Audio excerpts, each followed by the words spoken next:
winning in the regular season, and Riverside when it counted in the playoffs. I'm picking the Mustangs to get another regular season win tonight. Memphis Business should win at home against KIPP of Memphis. I like Fairleigh to win at home against Hillcrest, and I think Mitchell wins against Middle College. In 1A, MASC travels to BTW. Both are playoff bound. Should be a good game. I'll go with MASC in this one. Houston County should win at Brewston. I think McEwen picks up a home win against West Carroll. I like McKenzie to get a win at home against Perry County. Union City should have no trouble with Dresden. I think South Fulton wins at home against Greenfield.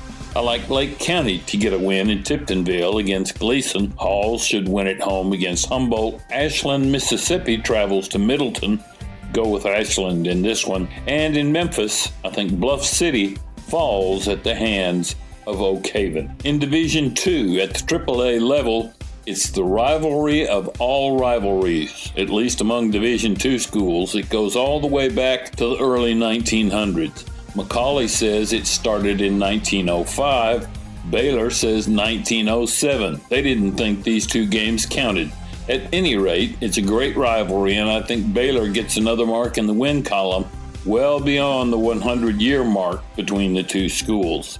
In other Division II AAA action, I think Brentwood Academy gets an easy win over Robertson Innovative of Springfield. Knoxville Catholic should top MBA, and I think Lipscomb Academy defeats Christian Brothers of Missouri. Out west, I think Christian Brothers of Tennessee loses at Briarcrest. I think Innsworth wins at home against First Baptist Academy of Florida, and I think Father Ryan wins big at MUS. In Division II AA, I think Boyd Buchanan wins at Notre Dame, Chattanooga Central wins at CAK, Knoxville Grace wins at Austin East, Knoxville Webb wins at Brainerd, and Silverdale should win at Lakeway Christian. In the Midstate, I think CPA gets a home win against Webb of Bell Buckle. BGA should win at Pope John Paul II. FRA should win at Davidson Academy. And I think Nashville Christian wins at home against Goodpasture. Out west, ECS should have no trouble with St. Benedict. I think Lausanne wins big at home against St. George's. And North Point Christian, Mississippi, probably falls on the road when they tangle with the USJ squad in Jackson. In Single A, Ezel Harding travels nearly 200 miles to King's Academy in Seymour. The long trip, however, should give the Nashville squad its third win in 7 tries this season. Providence Academy of Murfreesboro should win at Friendship Christian, and I think South Pittsburgh wins at Middle Tennessee Christian in Murfreesboro. In the Midstate, look for Columbia Academy to get a win at Clarksville Academy. Mount Pleasant should defeat DCA, and I think Mount Juliet Christian wins at home against Franklin Grace. Out west, I think Trinity Christian wins at home in Jackson against Harding Academy of Memphis.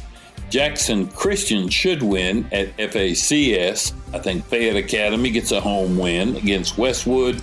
And finally, I'm picking Tipton Rosemark to win at Lakeland Prep. Thanks, Murphy. You've been listening to Murphy's Matchups with the guru of Tennessee high school football, Murphy Fair. Murphy's Matchups, made possible by Farm Bureau Insurance and your local Farm Bureau agent.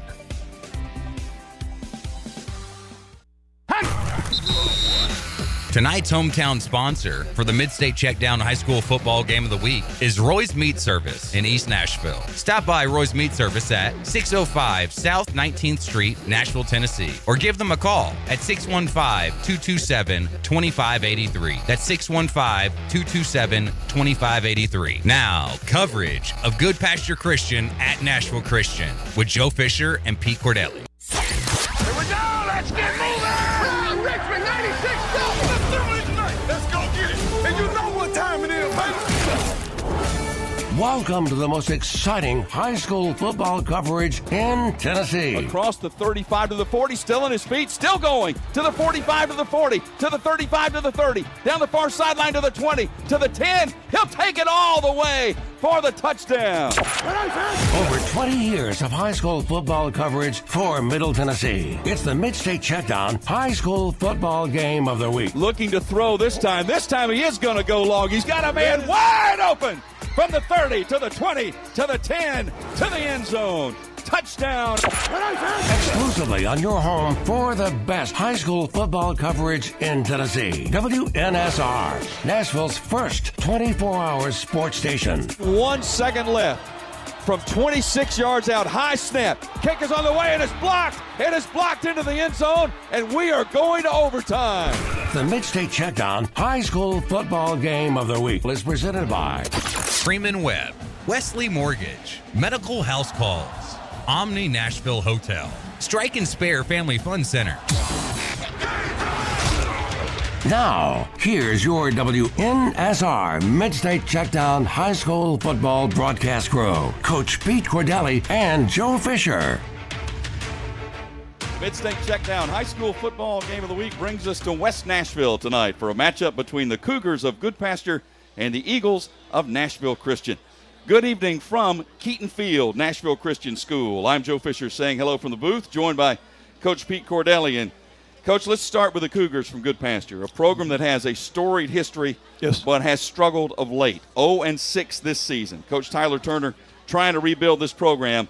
In this environment, Coach, not easy, is it? No, it really isn't. And 2 weeks ago, they lost a heartbreaking 1-point loss to JP2, 27-26. But they are competing at the highest level, and their quarterback, Chase Angel, he's a guy you have to watch tonight because Joey's a good runner.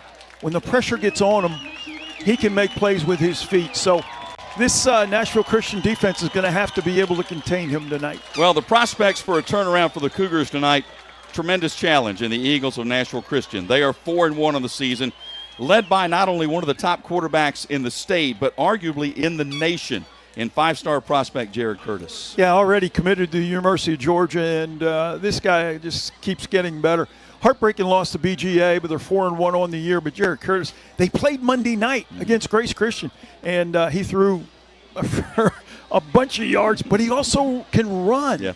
He makes plays with his feet. He has great command of the offense. And, Joe, the one thing you always notice about Jared Curtis, his eyes are downfield, and he's looking 1 to 2 to 3 to find the open receivers. He can make big plays. We've watched him develop. We saw him as a freshman, and he just gets better and better. Adam Johnson, our on-site producer engineer tonight, as always. The Bear Man, Todd Berry, will handle the stats. Will Brown, our halftime studio host, with Hal Burton on the board in the studio. Our Greg Polk visited with tonight's two head coaches, Tyler Turner of Goodpasture and Jeff Brothers of Nashville Christian. We'll hear from them next on the MidState Checkdown High School Football Game of the Week on WNSR, Nashville Sports Radio. I love playing sports, especially for my school. And that's because school sports are special. It's where it's safe to fail. It's where we're taught resilience, where our fear becomes confidence. It's where we learn to get back up after every fall. School sports are where 7.8 million students go from I can't to I can. This message presented by the TSSAA and the Tennessee Interscholastic Athletic Administrators Association. Hey, this is Greg Pogue inviting you to come hang out every Saturday morning for 2 hours of shows from the iconic Roy's Meat Service in East Nashville. First at 8 o'clock, 13th season of Prep Football Talk presented by Freeman Webb with co-host Coach Bubba Spears. Then following that at 9 from Roy's, it's the return of One-on-One with Greg Pogue, also presented by Freeman Webb. That's Saturday morning at 8 with Prep Football Talk. And then One-on-One with Greg Pogue at 9, all presented by Freeman Webb from Roy's Meat Service in East Nashville. Are you a victim of the timeshare trap and think there's no way out? I'm Chuck McDowell, founder of Wesley Financial Group, the original timeshare cancellation expert. And I'm here to tell you that there is a way out.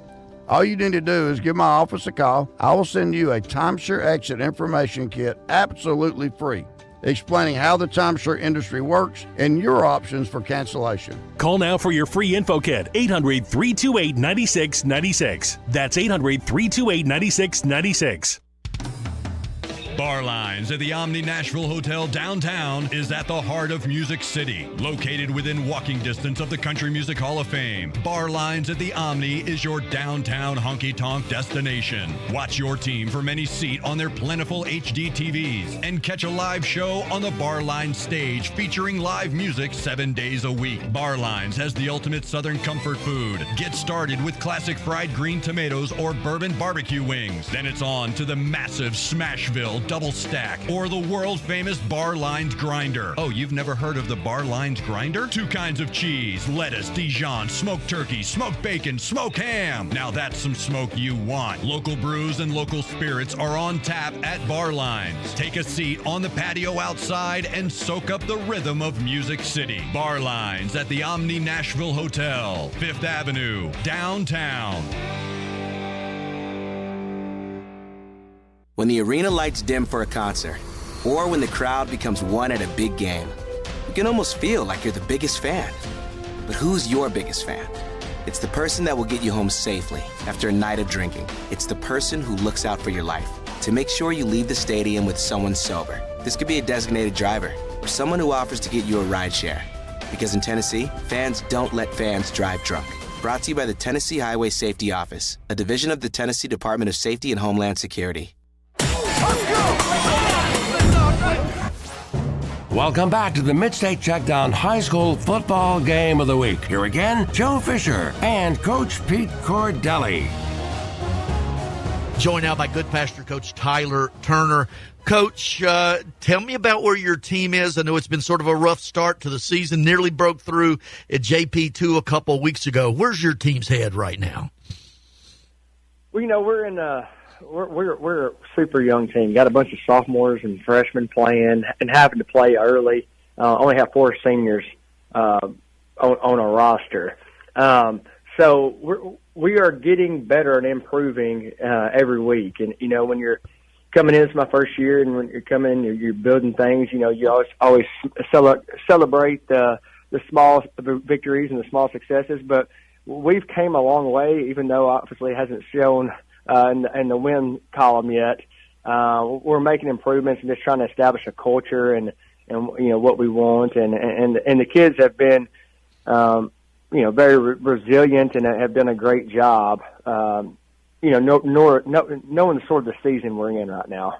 2020, 9-3, the head coach at Goodpasture to the semifinal round of the playoffs. You move on, Mississippi, Arkansas for some jobs, and you come back now. Why? Mm-hmm.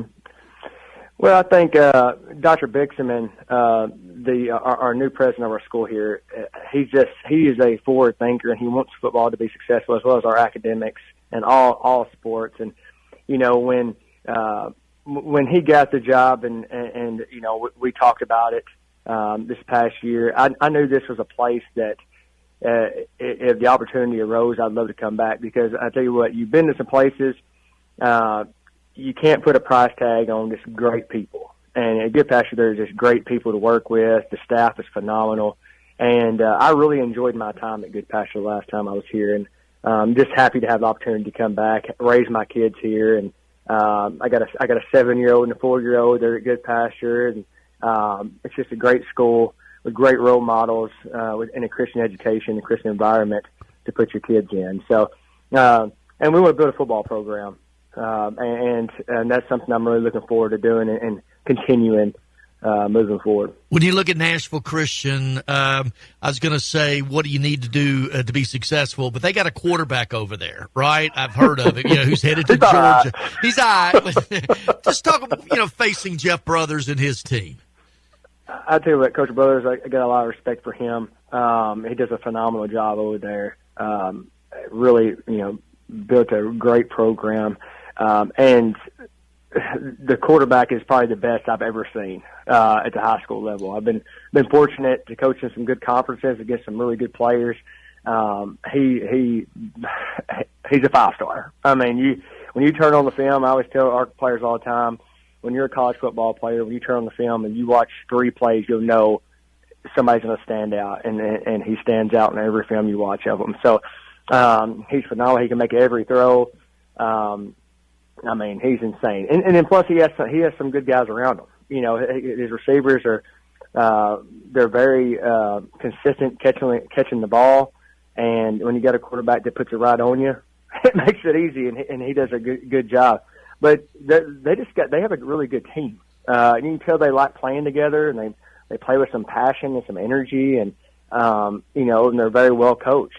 So it's a really, from a coach, we'll actually play them this week, but they're fun to watch because they get after it. And like I said, Coach Brothers done a phenomenal job over there. And now we're joined by Nashville Christian coach Jeff Brothers. Jeff, how you doing, man? I'm doing great. How are you? Doing well. You like your team right now where it is? Yeah, and what do you like and what do you want to get better specifically? Well, I like our – sorry, I'm walking outside making noise here. I like our focus right now. I like our physicality right now. One of our verse this year is 1 Peter 2:17, which is respect everyone, love the brotherhood, fear God, and honor authority. And we're focusing on all those aspects, but we stack it up on brotherhood. So just, we got a lot of talented guys, and there's only one football. So we got to be able to be unselfish, have an unselfish desire to reach a common goal, and I think we're doing that right now, and we just got to keep trending in that direction. Certainly when people talk about Nashville Christian, they're going to talk about your quarterback, Jared Curtis, the Georgia commit. What's it been like seeing that growth from him as a freshman to today and beyond? It's just been fun. It's been a blessing to be a part of, and the reason for it is because what a great kid he is. The talk surrounding it and the actual abilities that he demonstrates and the fun, things he does in the ball games, those are all great. But if it's a guy who doesn't handle that well personally and doesn't understand, the humility involved in continuing to learn and grow, then that makes it difficult. And he does not. He makes it absolutely a joy to be with him and his teammates every day. He's a great teammate. I was telling somebody the other day that he'll come off the field in some situations and I'll fuss at him for not throwing the ball where the defense dictated the ball should go. For example, throw the flat route, and I said, "Why didn't you throw the flat route?" And he said, "Well, this hadn't had any catches yet this half, so I was trying to get him one." So it's just his humility, his unselfishness, his desire to be a great teammate makes it really fun. So it's been a good experience so far, and hopefully we can keep it going. When you look at Goodpasture, dangerous team, looking at for that win at JP2 a couple weeks ago, 1 point shy of it. What do you see in Goodpasture? What do you got to do to be successful? Well, what I see is a dangerous football team that's well coached and has talented kids that, for whatever reason, it's kind of like the Jacksonville Jaguars. They're 0-4, but they're not an 0-4 football team. That's just what the record shows. And so, if you can figure out why, then you can turn it around quickly if you're on that side. And so, we got to be cautious about, not looking at standings and scores and things like that, and look at the opponent for who they are. And they're like I said, a well-coached and a dangerous football team because they can open up and explode at any moment. And we got to prepare just like we always do. With more than 18,000 apartments, Freeman Webb apartment communities must be managed with expertise. Professionals who care about the quality of your residence, upkeep, cleanliness, and safety. Freeman Webb is affiliated with the most dynamic realtors in Nashville and the surrounding areas. Whether your needs are commercial or residential, their highly trained realtors will assist you in attaining all of your real estate goals. Since 1979, when founded by Bill Freeman and Jimmy Webb, and now led by Bob Freeman, visit freemanwebb.com to find out so much more. It's the NHL season opener on Sports USA, and we're in the Sunshine State as the Stanley Cup champion Florida Panthers host the Boston Bruins. The Panthers want to continue their winning ways with Rodriguez, Barkov, and Tkachuk. The Bees have big-time skaters in Zacha, Pasternak, and Marchand. It's the Bruins at the Panthers to open the season this Tuesday on your home for the NHL, the Stanley Cup playoffs, and the Stanley Cup. Sports USA. Coverage begins at 5:30 p.m. on WNSR, Nashville Sports Radio. Hello, it's Greg Pogue inviting you to join Nick Guerrero and me this coming Saturday afternoon as the Tennessee State Tigers return to Big South Ohio Valley Conference Alliance play on the road against Lindenwood University in St. Charles, Missouri. The Tigers, under fourth-year coach Eddie George, even their Big South OVC record with a win last Saturday against Charleston Southern, and look to build upon that with another league win, this time on the road. That's Tennessee State at Lindenwood Saturday, right here on Nashville Sports Radio, WNSR. Pre-game show 12:30, kickoff at 1. It's the MidState Checkdown High School Football Game of the Week. Joe Fisher with play-by-play and Coach Pete Cordelli with color analysis. Now down to the field, and here is Joe Fisher. Nashville Christian won the toss. They deferred. They're kicking off right at this moment, kicking right to left fielded at the 15-yard line to the 20, to the 25, to the 30, trying to break it outside and will to the 35, dragged down from behind near the 40-yard line. Outstanding return on the opening possession there that was Mason McKell, who made a nice return of 28 yards to give Goodpasture good field position on first down. Their quarterback is Chase Angel. He's a sophomore, 5'11", 175. You heard in that pregame interview, this team filled with sophomores and freshmen. This is a very young team for Goodpasture. Shinon Dawkins is a junior. He's their top running back. Offensive line, Gaddy Reyes, Crockett, Howell, Paradise, and Muffley. First down from the 38-yard line for the Cougars. Play action, keeper by Angel, tries to go left. He's going to get a yard, and that's about all as he runs into the right side. Kenny Harris, Vasily Santos, the defensive side for Nashville Christian. Wide receivers for the Cougars, White, Frost, McElhaney, and Smith. Two sophomores, a freshman, and a junior. As he mentioned earlier, Coach Turner, 4 seniors on the entire roster for Goodpasture, so a very young team. Defensively, Nashville Christian plays a 4-3 defense. Second down and 9 for the Cougars from the 39-yard line. Shotgun formation, 3 receivers right. Angel looking right, dumps into the flat, caught 40, 45, midfield, first down as he was upended at near field on a big hit. Dawkins out of the backfield with a catch and the gain. It was a nice tackle made by Lawson Andrews, but more than enough for the first down for the Cougars. Nashville Christian comes with pressure, 5-man pressure back in the flat. No one had him covered. Nice job by the free safety to come up and make that tackle, or else that could have been to the house. So the first down. This is what Goodpasture wants, Coach. They want first downs, slow, deliberate drives. Keep that Nashville Christian offense off the field. First down from midfield, quarterback keeper Angel. Big hole, 45-40, 35-30, upended near the 25-yard line. It was a quarterback draw all the way. It goes for 24 yards, and Chris White saved a touchdown for the Eagles. Great call by Goodpasture, Joe. They were in an empty formation, and both inside linebackers for Nashville Christian moved outside. There was no middle linebacker. Great running lane. Great job by Chase Angel. Pistol formation, 3 receivers left, 1 right. Couple of big first downs here for the Cougars, just underway. Handoff, running right, Dawkins breaks a tackle, breaks another. Cuts inside, going to be upended about the 17-yard line. Boy, good tough running by the junior. He's 5'8", 160, but broke 2 tackles to stretch that for a gain on the play as they're going to mark it down just shy of the first down. Outside zone play that time. Actually, they're going to give him credit for the first down, Coach. Yeah, that was a great run. As he started right, he found a hole back left. Excellent extra effort after the initial hit. Angel in the gun this time. 3 receivers left.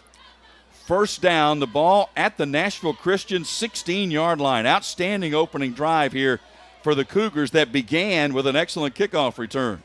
Now they shift to the pistol.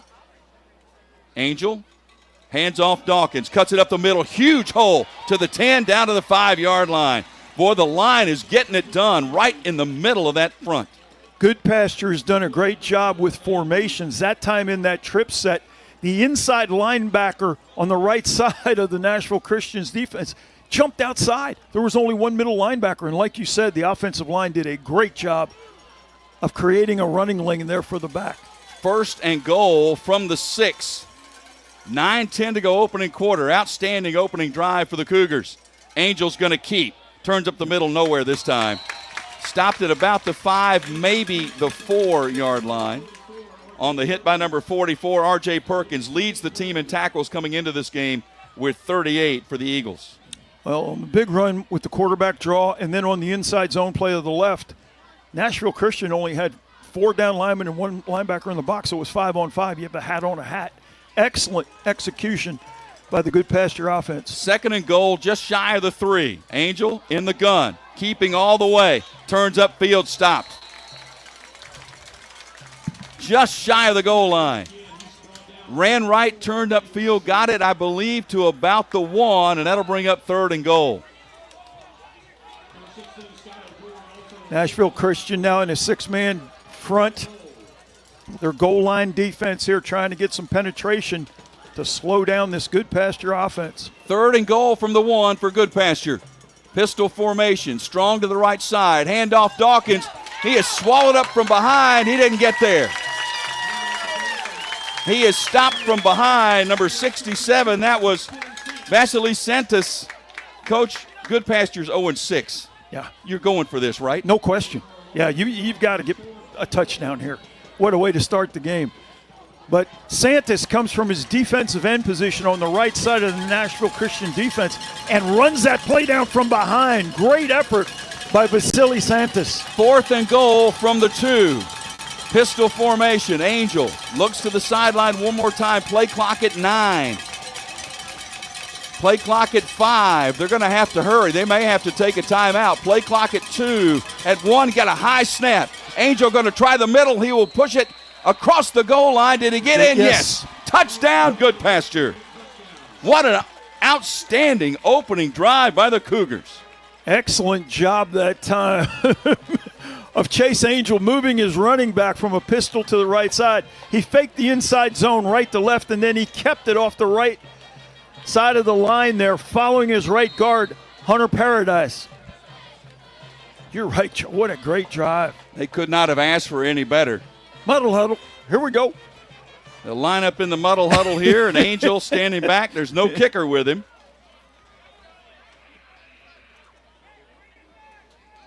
Now they're going to trot somebody on. There you go. And line up for a regular extra point. The kicker was split out to the right, and I got blocked out here. I was trying to see him, and then he moved back in. Had to do a late replacement for an equipment issue there. Daniel Zubiloga on to attempt the extra point. Snap is bobbled, and that kick will not get away. And so the extra point is no good. So Nashville Christian gets a stop there. But what an opening drive by the Cougars, who marched it, I believe, 62 yards on the scoring drive. 7:14 left, opening quarter. Goodpasture 6, Nashville Christian nothing on WNSR Nashville Sports Radio. Hey, the next time you need urgent care, instead of sitting in a dreaded waiting room, call Medical House Calls to give you the care you need in the comfort of your home, office, or wherever you are. Medical House Calls treats everything an urgent care can and provides a variety of preventative health care services, including IV therapy, NAD, and a cutting-edge weight loss program that is proven to work. Medical House Calls delivers the highest quality care for children, adults, and seniors. Scheduling appointments is super easy. Go to medicalhousecalls.com, medicalhousecalls.com, and click on Schedule an Appointment. It's that easy. Medical House Calls. The nearest clinic is where you are. Hey Nashville, Bill King with the Bill King Show. Weekday morning 6 to 9. You're listening to the MidState Checkdown High School Football Game of the Week. Now back to Joe Fisher and Coach Pete Cordelli. A 68-yard scoring drive on the opening offensive possession gives Goodpasture a 6-0 lead as the extra point was no good. So now back to receive the kickoff for Nashville Christian, Chris White and Caden Grigsby, standing back at about the 5-yard line. We mentioned briefly, Nashville Christian played Monday night. Yes. Their game was scheduled for Friday. They tried to move it around with all the weather. Monday was the only place they could land to play it. So this is a very short week for them. This is a line drive kick picked up on the hop at the 5-10, 15-20, 25-30, 35-40. One man to beat. He breaks the tackle to the 35, to the 30, to the 20, to the 10. Touchdown! Touchdown! Nashville Christian! Caden Grigsby, 95 yards. And just like that, bang, even. That's how you answer.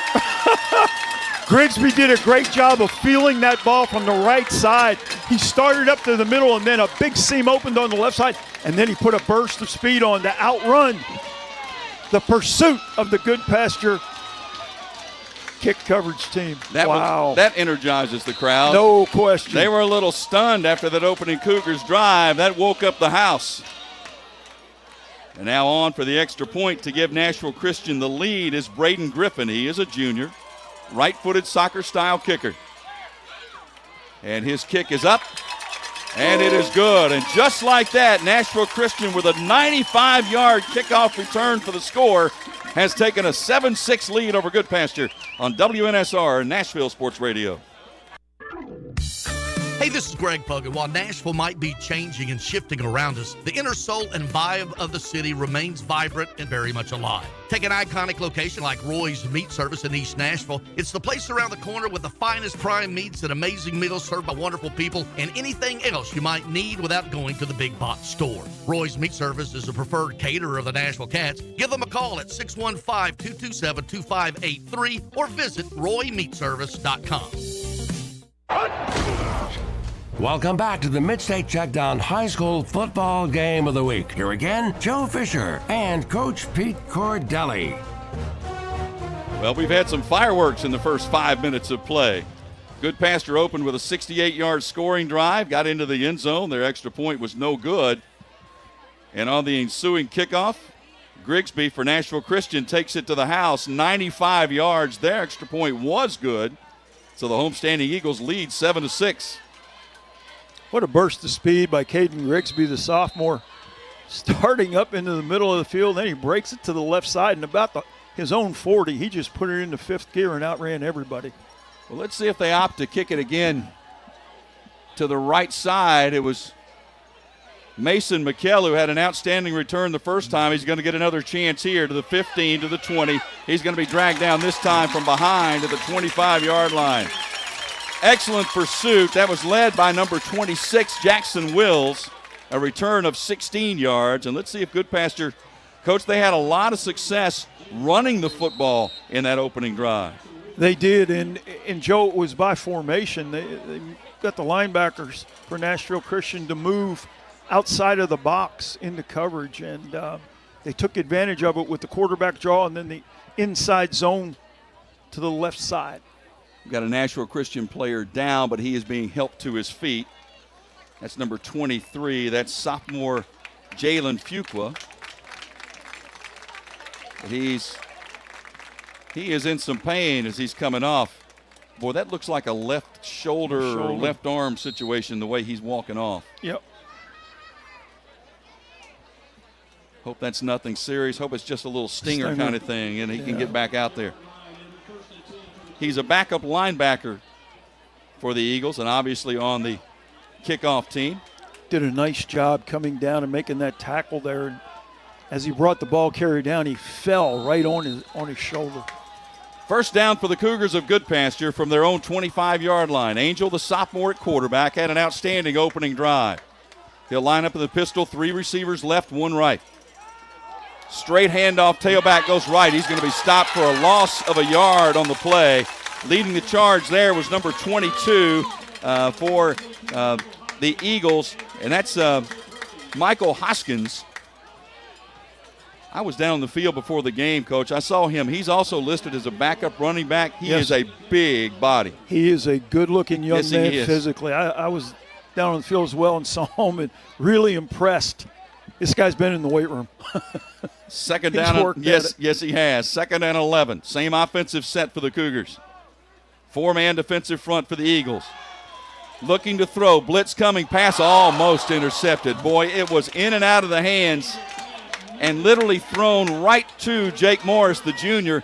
That's one of those, Coach, you don't expect it as a defender to come right into your breadbasket. He just didn't catch it. And how about dropping in coverage? Mr. Hoskins. This guy can do it all. But Nashville Christian starting to come with a little pressure. They came with a corner fire that time. 1 of 2 passing now, Angel. He completed a pass to the running back in that opening drive out in the flat. This is 3rd and 11. Let's see how aggressive the Eagles want to be defensively. Shotgun formation. 3 receivers left. They'll bring 5 on the rush. Rush is coming. Angel breaks 1 tackle. Can't get away from the next one. He is sacked back inside the 20-yard line. They come with a twist stunt. The nose guard goes right. The tackle goes right. The left defensive tackle goes out, and the linebacker on the right loops around and finds the opening in the B-gap. Comes unblocked for the sack. McClary and Perkins got there for the sack to back it up all the way to the 18-yard line, and now standing back inside the 5. Goodpasture to punt it away. So Nashville Christian expecting good field position. Low snap, picked up on one hop, got it away. Short. It's a short kick, but he got it away and gets a little bit of a roll. It's going to ease to the 45-yard line. A low snap, it was a one-hopper. It's a 21-yard punt, but at least he got it out of there and did a good job of that. But now our first look at quarterback Jared Curtis, the junior, 6'4", 225. 72 of 108, 1,136 yards, 15 touchdowns, 3 interceptions. He is a commitment to the University of Georgia, and yes, he is already committed, and he is only a junior. And I believe an equipment violation. Curtis has what is usually the wristband, Coach, that you wear on your wrist. He had it on his belt. Yeah. And they have told him you can't wear it on your belt, so he's got to come out for a play. Well, the backup quarterback, Tate Mathis, had the same thing. So they've got to take his off of his belt before he can come in. Yeah. So Mathis is going to look to the sideline. Play clock's at 20. They've already put the ball in play, so we won't see Curtis just yet. So Curtis is going to have to put it on his left wrist and forearm, which he has done. Play clock at 10, and the freshman Mathis will take the first offensive snap for the Eagles. He'll do it from the gun. Play clock is at 3. Handoff, tailback, tries the right side, nothing at all. Maybe back to the line of scrimmage, and that's about all.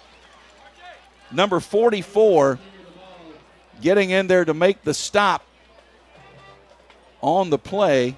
And I'm trying to find him on the roster, and I don't see a number 44 on the roster, but they have one on the field. They sure do. And he made a tackle. He's a good-looking young guy who got off pretty quickly there. They tried to run the outside zone to the right, but excellent penetration by the Goodpasture front there. So now here's Curtis for his first snap of the night. 2nd and 10 from the Goodpasture 45. Curtis to throw. Plants, fires near side, caught at the 41. Tackle made immediately. Reception by Bryson Holt for a gain about 4. Nate Starks, the sophomore, with the tackle, brings up 3rd and 6. In the trips formation there, the outside receiver on the left runs a go. The inside receiver in the slot runs a quick out, and the third receiver quick out.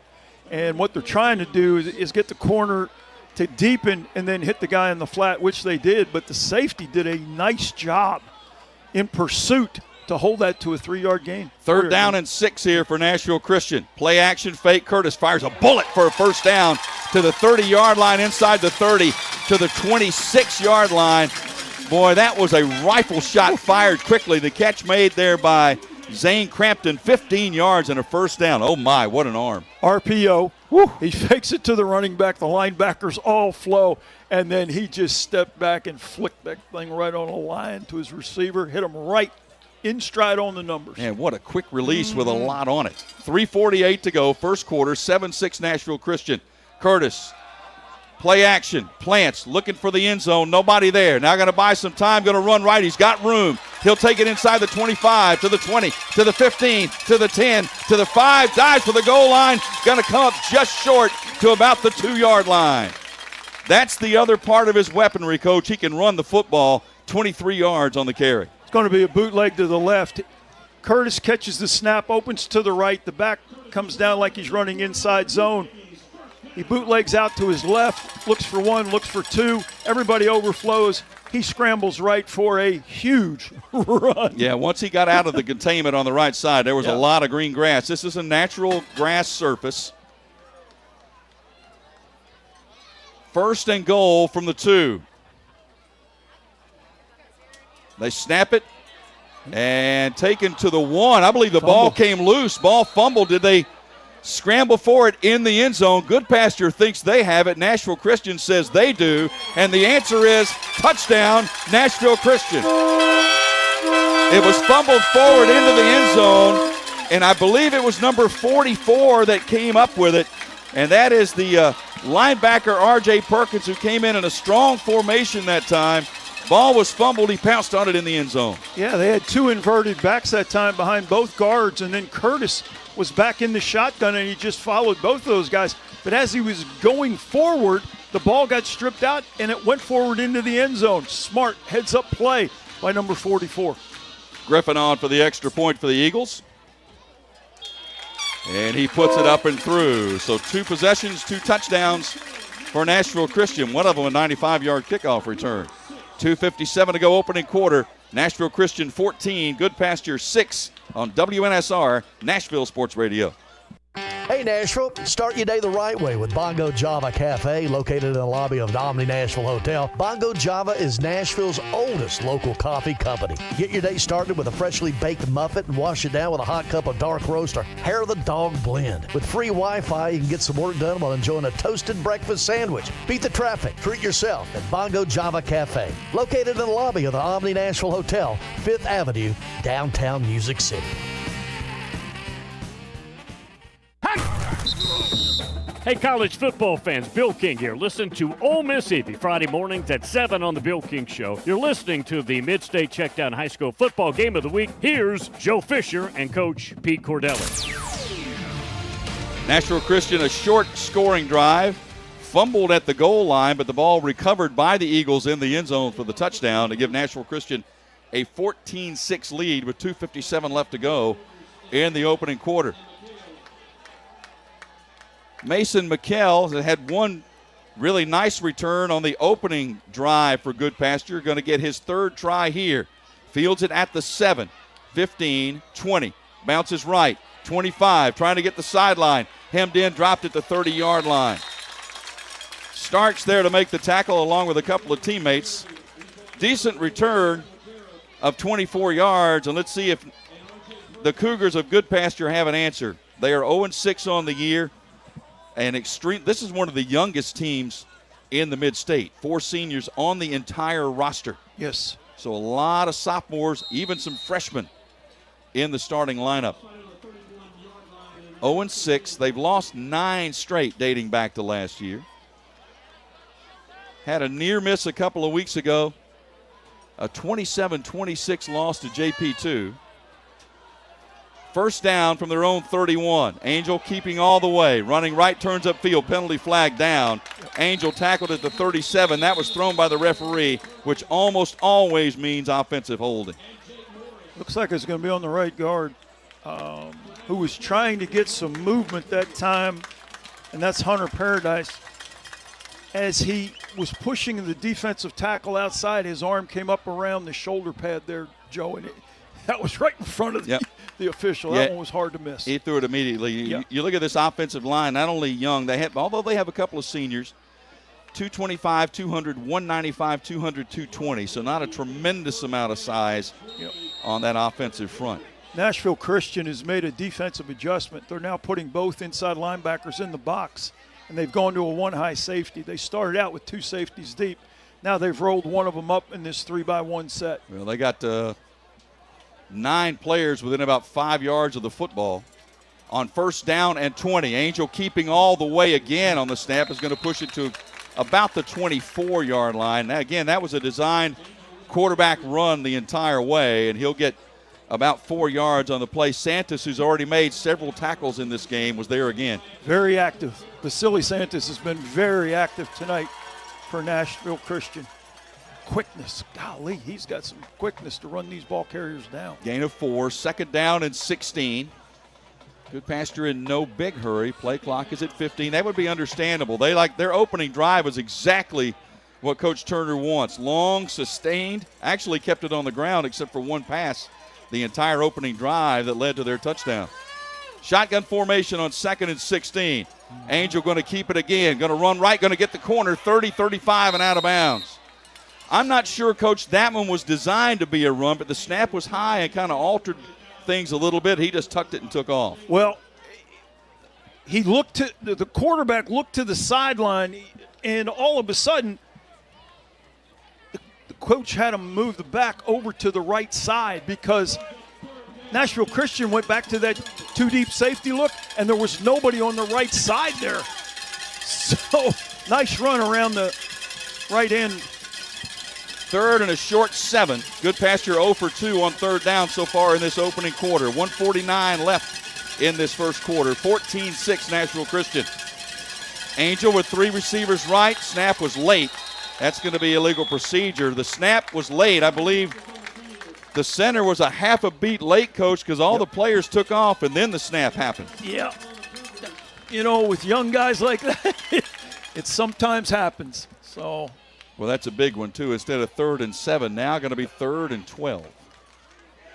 Second penalty on the Cougars tonight for a total of 15 yards. And in a 3rd and long situation, Nashville Christian's bringing 5 guys trying to pressure Chase Angel. 3rd and a short 12. Ball back at the 30-yard line. Angel in the gun. Blitz is coming. Angel fires over the middle. It is caught. It's going to be, is he going to break a tackle? They're going to call him down at the 40. He'll be a yard shy of the first down. The reception by the freshman Santana Frost. 5'6" and 147. That was an excellent throw by Angel with the blitz coming, but it comes up 1 yard short, and Goodpasture lining up like they're going to go for it in their own territory at the 40. Chase Angel has an excellent arm. That ball was put on a rope right on the numbers.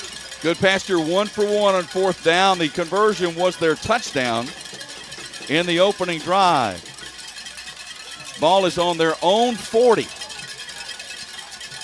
3 receivers left, pistol formation. Angel hands off. Tailback is going to push it forward for a first down. Good strong run by Dawkins to get it to the 43 and move the chains. Nice job by the right side of that Goodpasture line, especially Eli Muffley, the right tackle, getting good movement, and then Dawkins just follows his block and accelerates forward to get the first down. How does that feel, Coach? As you tell your offense, I know we're in our own territory, but we're going to go for this on 4th and 1. I mean, you're excited now. I mean, there is no failure. First down for Goodpasture from their own 43-yard line. Angel looking to throw, now flush, rolling left, still looking downfield. Plants, now he's just going to get what he can, which is going to be about a yard, maybe a yard and a half. And that's all. Good coverage downfield by the Eagles secondary.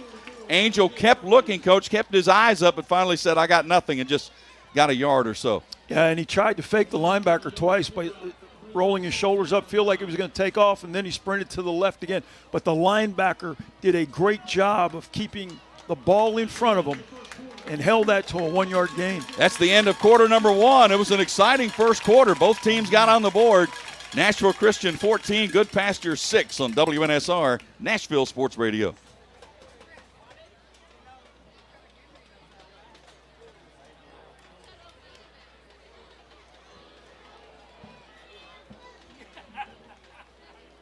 When was the last time you did something fun with family, friends, coworkers, and clients? What if I told you about a place under one roof that offers affordable entertainment for all ages? That's what you'll find at Strike and Spare Family Fun Centers in Donaldson, Hermitage, Tusculum, Hendersonville, and Murfreesboro with bowling, games, food, drink, and entertainment for all ages. Enjoy an enhanced experience in Hendersonville or Murfreesboro where they feature additional fun with bumper cars, laser tag, roller skating, and more. All locations are open 7 days a week, including holidays. Visit online at strikeandspare.com. Strike and Spare, where fun is bowling. I love playing sports, especially for my school. And that's because school sports are special. It's where it's safe to fail. It's where we're taught resilience, where our fear becomes confidence. It's where we learn to get back up after every fall. School sports are where 7.8 million students go from I can't to I can. This message presented by the TSSAA and the Tennessee Interscholastic Athletic Administrators Association. Touchdown! Oh, I like it! It's up to you now! It's up to you! I like it! You're listening to WNSR's MidState Checkdown High School Football Game of the Week. Here's Joe Fisher and Pete Cordelli. Play of the second quarter, Goodpasture runs a toss sweep left to Dawkins, who got about 3 yards and literally got lifted up off the turf by 3 Nashville Christian defenders after the short gain. Brings up 3rd down and 7. And leading the charge, Joe, Chris White, the corner right here, the sophomore, did a great job of stopping that run. Cougars 0 for 3 on 3rd down. Blitz is coming. Angel being chased all the way back to the 30, and he's sacked. Second sack of the night. That was the sophomore Chris White, who came on the safety blitz and ran him down from the right side of the defense to force 4th down and long. Angel was trying to run a sprint out to the right, but White just took off from his cornerback position here on the right and showed tremendous speed. Angel just kept giving off ground rather than throwing the ball away. And Huge sack right there for Chris White. Loss of 14 on the play on that sack. Brings up 4th and 22. Now the first snap on a punt was a one-hopper back to the punter who was able to get it away. This one is a good one. They set the return. This is a low end over end, going to be fielded on one hop to the 40, to the 44-yard line. He just picked it up and went north and south as best as he could, and that was Caden Grigsby, who had the 95-yard touchdown return, 35-yard punt, 8-yard return. In that opening quarter, you look at Nashville Christian, only 25 yards rushing, only 19 yards passing. Coach, when you have a 95-yard kickoff return for a score, that skews things a little bit. And the other thing is they started their next drive at the 45-yard line. So they had less than half a field to work with. So everybody excited to see Curtis. We've seen a couple of good passes from him. He's got 2 runs for 24 yards. And he'll start in the pistol on first down from his own 44-yard line. They load up strong to the right. And they'll run right. Handoff tailback. Turns it upfield. Hit hard at the 46. Actually ran into his own man at the 46-yard line. The carry by Brock Haywood came into the game with 194 yards and a couple of touchdowns. He had 69 yards rushing and a touchdown in their win Monday night. Again, they played Monday night against Grace Christian. Landon Travis was in at the wingback on the left, came across and lined up, and they actually went unbalanced right that time. They had 4 blockers to the right, and they run the toss sweep right there.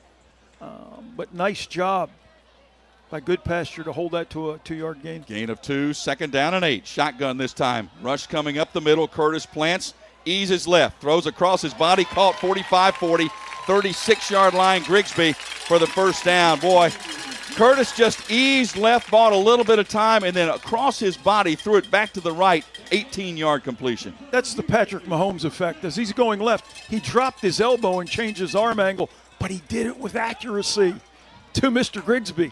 These guys make a potent combination. Curtis going to keep all the way, running left, turns upfield, 30-25, dragged down at about the 24-yard line. Tackle made by Jace Jones, the sophomore linebacker, but a gain of 12, and Curtis now 3 carries, 36 yards on the night. And Nashville Christian going tempo now. Going to go pistol. 2 receivers wide to each side. Curtis straight drop, plants, looking for the end zone, fires over the middle, incomplete. There's a penalty flag down. It was intended for Zane Crampton on a crossing route near the goal line. It was a little bit overthrown, but the flag is right there where there was contact. Crampton was in the slot on the left. He drove up about 15 yards, and then he started to come inside, left to right, on the crossing route, like you said, Joe. That ball was thrown with some smoke as well. So pass interference on the Cougars, and that will be a 15-yard walk-off and a first down. They will DB had no choice, though, for Goodpasture. He had to get there to try to knock the ball free. They'll mark it down at about the 12-yard line. Better take the penalty and give up 6. So 1st and 10 from the 12. Curtis in the gun. Slings one right side. Caught inside the 10 to the 5 toward the goal line. Leans for the goal line. Did he get there? I don't think so.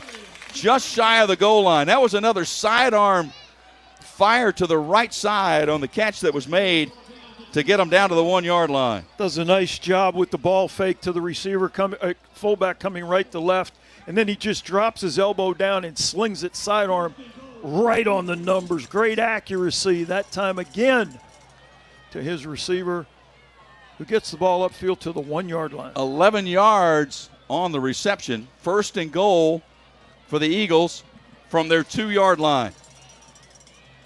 Curtis in that strong backfield again. Hands off tailback, but a whistle's going to stop play, and that means a penalty on the offense.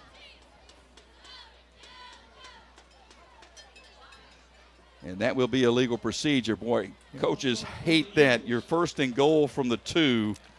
Especially this far into the season. You know, you're 5 games in, 6 games in. Those are the things that just drive you nuts. Little things matter. So now 1st and goal from the 7. 2nd penalty on Nashville Christian on the night. So the lineup again in that full house backfield. Curtis running backs to each shoulder, one behind him. Handoff tailback Haywood going to try to get to the left side. Turns upfield toward the goal line and got in. Touchdown, Nashville Christian.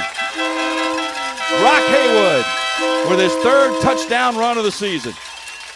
Nashville Christian goes a four-man blocking surface to the right, but with that inverted, with the two backs up and split backs and then Curtis back, he fakes to the running back coming left to right, then hands to the other back like a crossbuck action, and they pull the right guard to the left.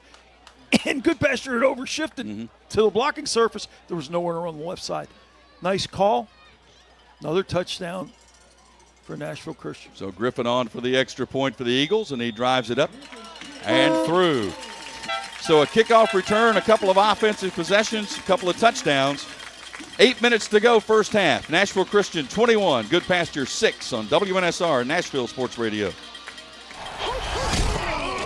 Hey, this is Greg Pogue inviting you to come hang out every Saturday morning for 2 hours of shows from the iconic Roy's Meat Service in East Nashville. First at 8 o'clock, 13th season of Prep Football Talk presented by Freeman Webb with co-host Coach Bubba Spears. Then following that at 9 from Roy's, it's the return of One-on-One with Greg Pogue, also presented by Freeman Webb. That's Saturday morning at 8 with Prep Football Talk. And then One-on-One with Greg Pogue at 9, all presented by Freeman Webb from Roy's Meat Service in East Nashville.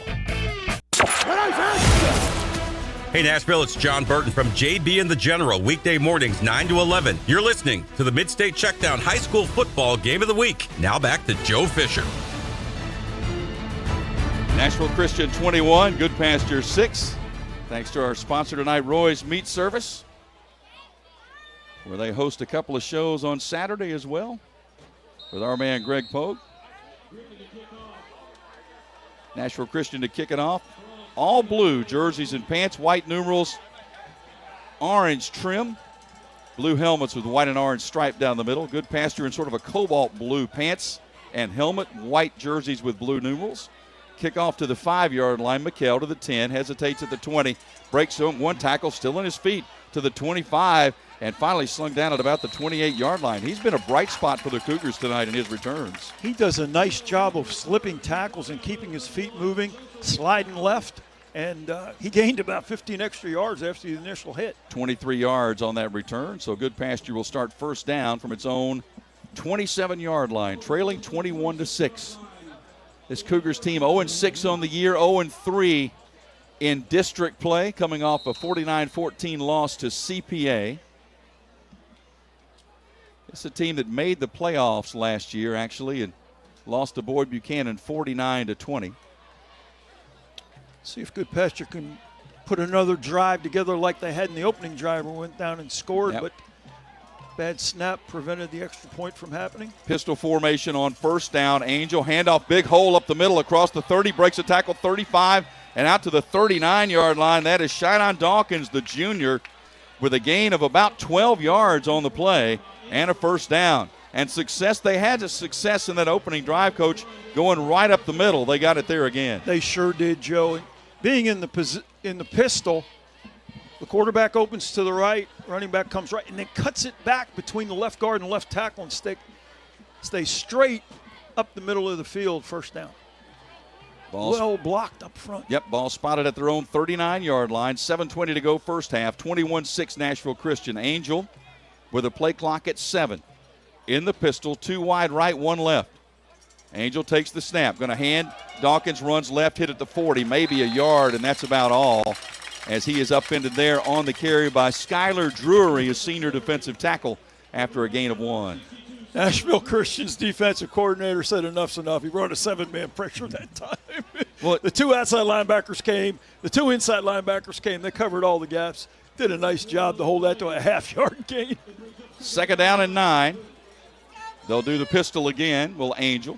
Plenty of time on the play clock at 16. Now they'll shift to the gun with Dawkins coming to the left shoulder. Angel going to keep all the way. Turns upfield, gets close to the 45. And that'll bring up 3rd and about 5 on the play, as Angel made a nice move to get something out of that. They had a shot at him at the line of scrimmage. But one of the things Todd Berry just pointed out a minute ago, Coach, Goodpasture is going without a huddle. They're not going in hurry up, but they're going without a huddle. And as a result, Nashville Christian can't really substitute defensively. No, exactly right. And that's why they're looking to the sideline for every play call coming in. But, yeah, there's no subs coming in. So Nashville Christian's defense answers with putting 7 on the line. Goodpasture 0 for 4 on third down. Angel going to turn upfield close to midfield. I think he's got enough to move the chains.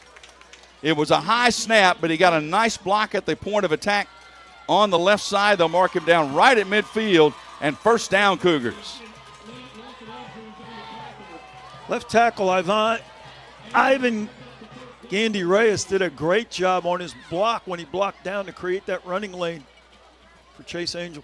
Angel 12 carries, 39 yards, and movement, and I believe maybe this is going to be encroachment on the defense. And it will be. It's offsides, and that was on the middle. That was the freshman Javon Tidwell, who's going to come out of the game after that. Credit Coach Turner. I mean, he's sticking with his plan right now and doing a great job of taking advantage of the different defensive alignment that they're getting the Nashville Christian defense in. So now 1st and 5 for the Nashville Christian 45-yard line from the pistol. Angel hands. Dawkins tripped up at the line of scrimmage. Good penetration that time. That was Colt McClary that got into the backfield and sort of blew that play up for no gain. And McClary gets penetration there and creates a new line of scrimmage in the Goodpasture backfield there. Goodpasture on the night, 65 yards rushing, 22 yards passing. Most of that yardage came on the opening possession. That was a 68-yard scoring drive. 2nd down and 5. Dawkins moves to the left. He's going to be swarmed about 3 yards shy of the first down. Penetration there. Jake Morris, the junior linebacker, led the charge, and it's going to bring up 3rd and 3. Yeah, Joe, Goodpasture's doing a nice job.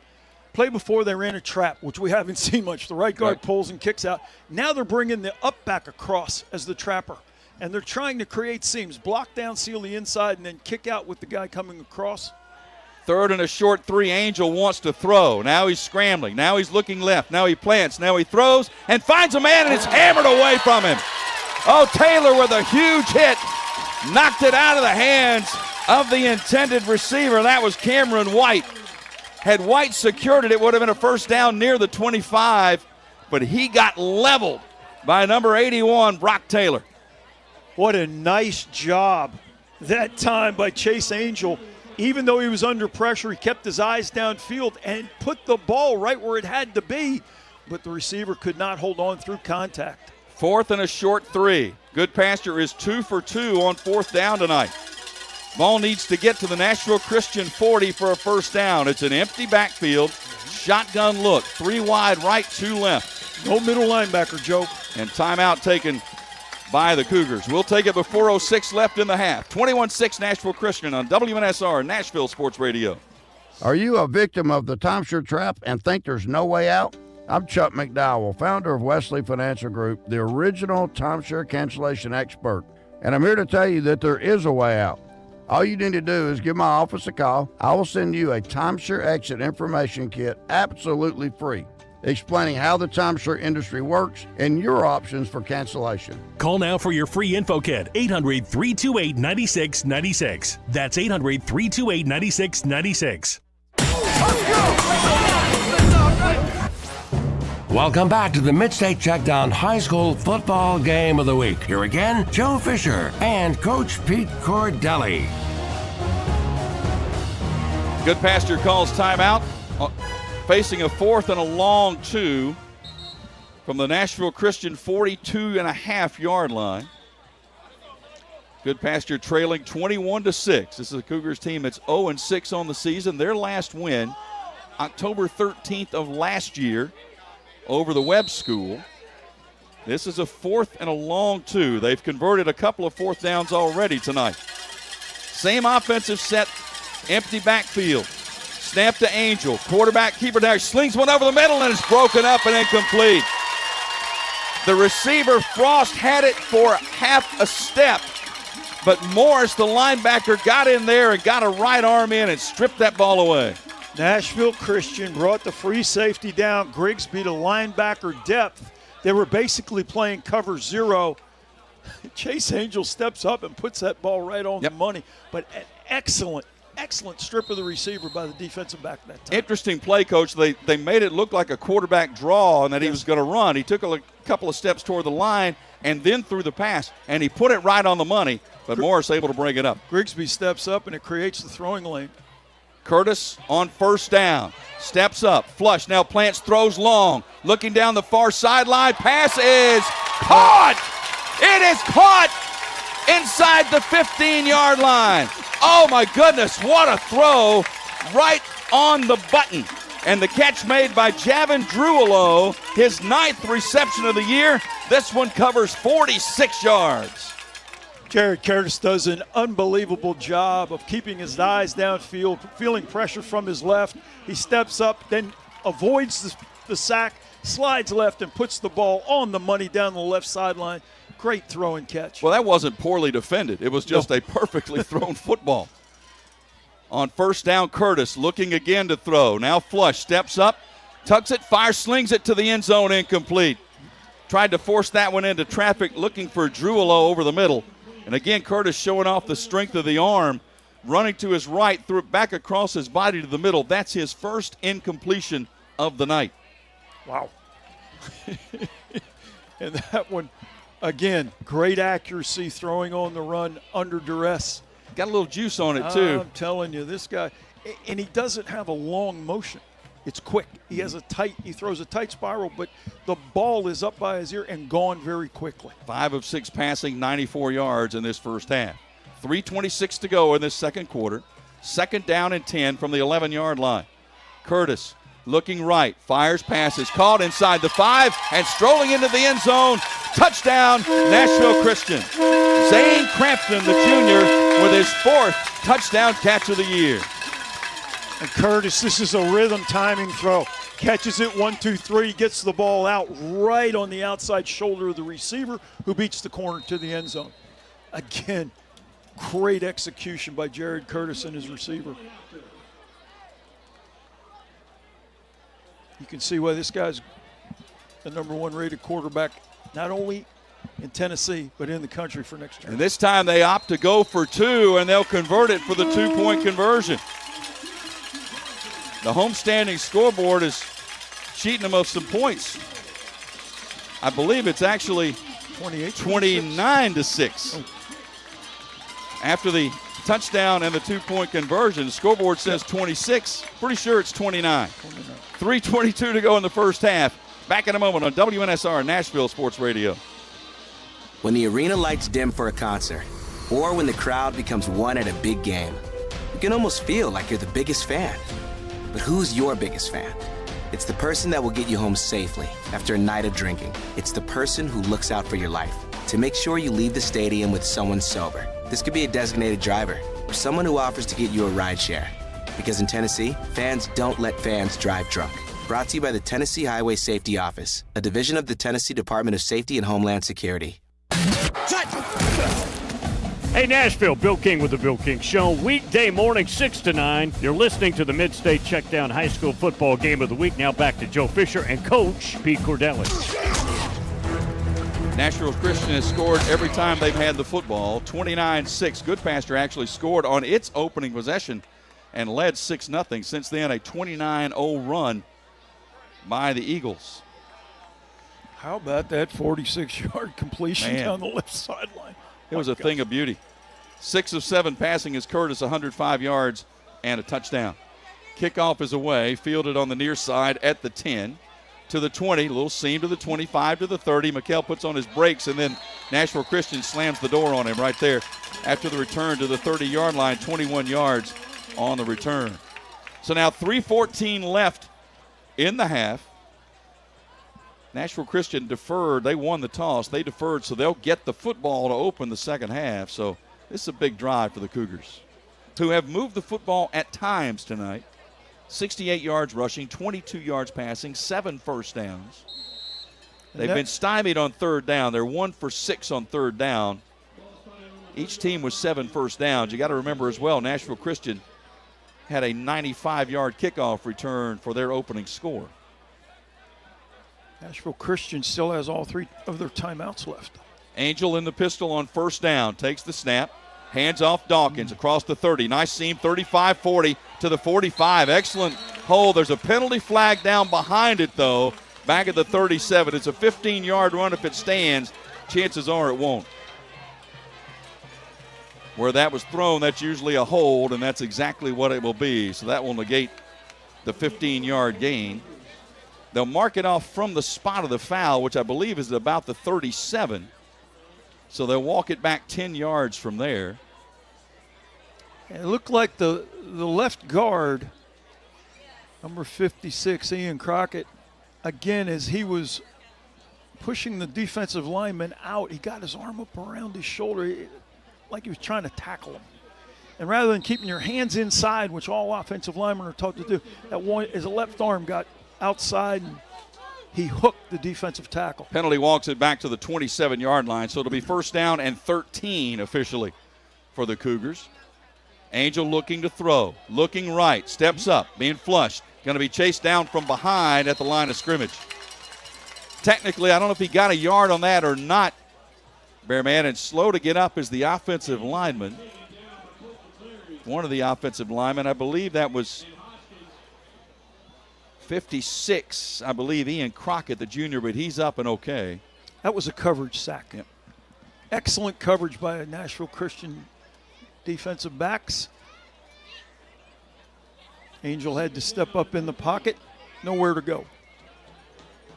So second down and 13. Clock running, 2:25 left. I wonder if Nashville Christian's thinking about utilizing timeouts. Angel rolling right, being chased. Going to throw back. They set up a screen left, and Dawkins is going to get it to the 31, and that's about all. Leading the charge defensively, R.J. Perkins. They tried to run right and then set a screen back up to the near side, but Perkins wasn't having it. He was right there, only a 4-yard gain. And Nashville Christian does call the timeout. So with 2:15 remaining before halftime, they will get the ball back one more time. Certainly makes sense. That brings up a third down and 13 if they can get a stop here. They've got 2 timeouts remaining, have a chance to get the ball back, and I believe with a guy like Curtis at the controls. Why not? Yeah, absolutely. Why not? Absolutely. Again, Nashville Christian coming with a corner blitz that time, putting pressure on Chase Angel, and they had the right call on, but it was very well defended by the inside linebacker for Nashville Christian. So now 2:0 clock is running even after the timeout as they put the ball back in play. Angel fires, incomplete. They tried a quick slant over the middle and unable to come up with it there was the receiver, and that was number 4 on the play. That was Stark, who could not come up with it. So that now stops the clock with 2 minutes left and brings up fourth down. Oh, brings up third down. Goodpasture trying to hit a quick slant to the slot receiver to the right. Ball went right through his hands. Nice throw again by Angel. He's had some good throws tonight. He's had a couple of balls that were dropped and had a couple that were broken up on nice defensive plays to strip it away. 3rd and 17 for the Cougars. Angel, straight drop, now flushed, rolling right, being chased by the lineman. Gets to the right sideline, tries to plan and throw, puts one up and out of play. Throws it out, clock stops, 1:49 left to go. Boy, excellent pressure that time. I think that was Drury, the senior, who was trying to chase him all the way to the far side of the field. And that brings up 4th and long. Angel makes a good decision there not to take the sack, which he did earlier, series before, and throws that ball out of bounds. But again, stop the clock.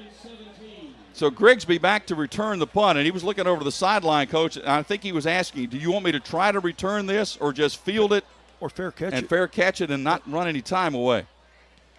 This is going to low, end over end, going to bounce inside the 45, inside the 40, still rolling down to about the 37-yard line. That's where Nashville Christian will start with a couple of timeouts left, 1:37 left in the half, and the punt of 40 yards, a nice one there for the Cougars. And, Joe, you know this, you've seen it. These are situations that teams work on every day. The 2-minute drill before the half. And how many timeouts do you have? You're going to work outside the numbers, middle of the field. Well, with 2 timeouts left, you can still work the middle of the field. And so The whole playbook is open to Mr. Curtis. And one of the best around running the show here in Curtis. Takes the snap on first down. 3-man rush for the Cougars. Fires over the middle, incomplete. In and out of the hands of Bryson Holt. Had him right on the numbers at the 45, but he couldn't hang on. Hey, Goodpasture rushing 3, like you said, dropping 5 underneath and 3 deep.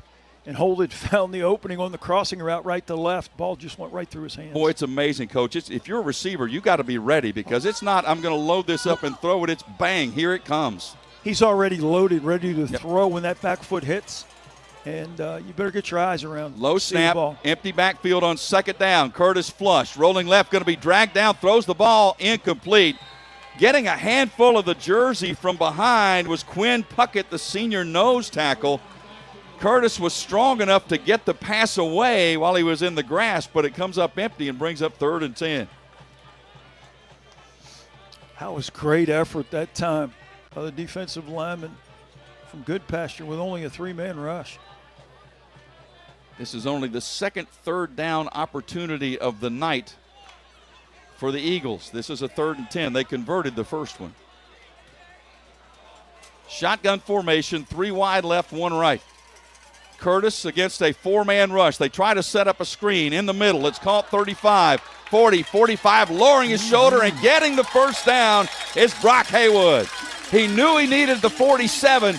He got hit right at the line to gain and pushed it forward for the first down to the 49. And Goodpasture comes with 4-man pressure, but how about Curtis? He kept retreating, looked right, looked left until his back got open there and put the ball right on him. Timeout taken here by Nashville Christian with 1:13 left. You know, Curtis, we talk about him a lot. He's an interesting story, sought after by pretty much every major program. And again, he's only a junior, but before this year began, being recruited, visited Georgia, decided that's where I want to go, decided to cancel visits to places like Tennessee, Alabama, Oklahoma. Everybody was on the list. And he said, I'm ready, I'm committed. And so he's going through not his senior year, his junior year, already committed. But he already saw the seniors who they were committing to, and he said, I'm going to let those guys commit first and see who's available. And he did a great job with the information he had, and he saw it all play out, and Georgia's thrilled to have him. No, they absolutely are. First down from the 49-yard line. 2 wide to each side, shotgun formation for Curtis. 3-man rush for the Cougars. Curtis running left, looking downfield. Now he's going to just get what he can. 50, 45, he'll have the first down. Ball was stripped out of his hands. Ball is loose near the 45-yard line.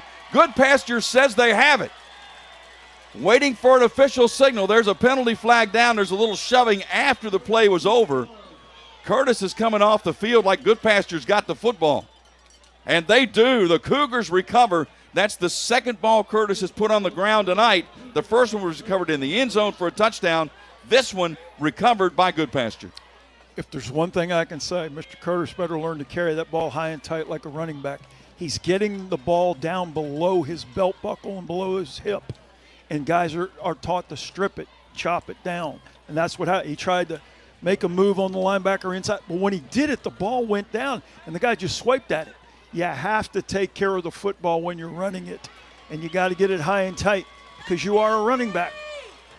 Well, after the discussion, the officials, Mike Lemley is our referee tonight, decided to pick up the flag. So it'll be first down for Goodpasture from their own 44-yard line. Got to get the chains moved over there on the far side, and I think they finally have that accomplished. 59 seconds left in the quarter. In the half, 29-6 Nashville Christian leads. Angel in the shotgun on first down, brings a man in motion toward the formation. Angel looking to throw.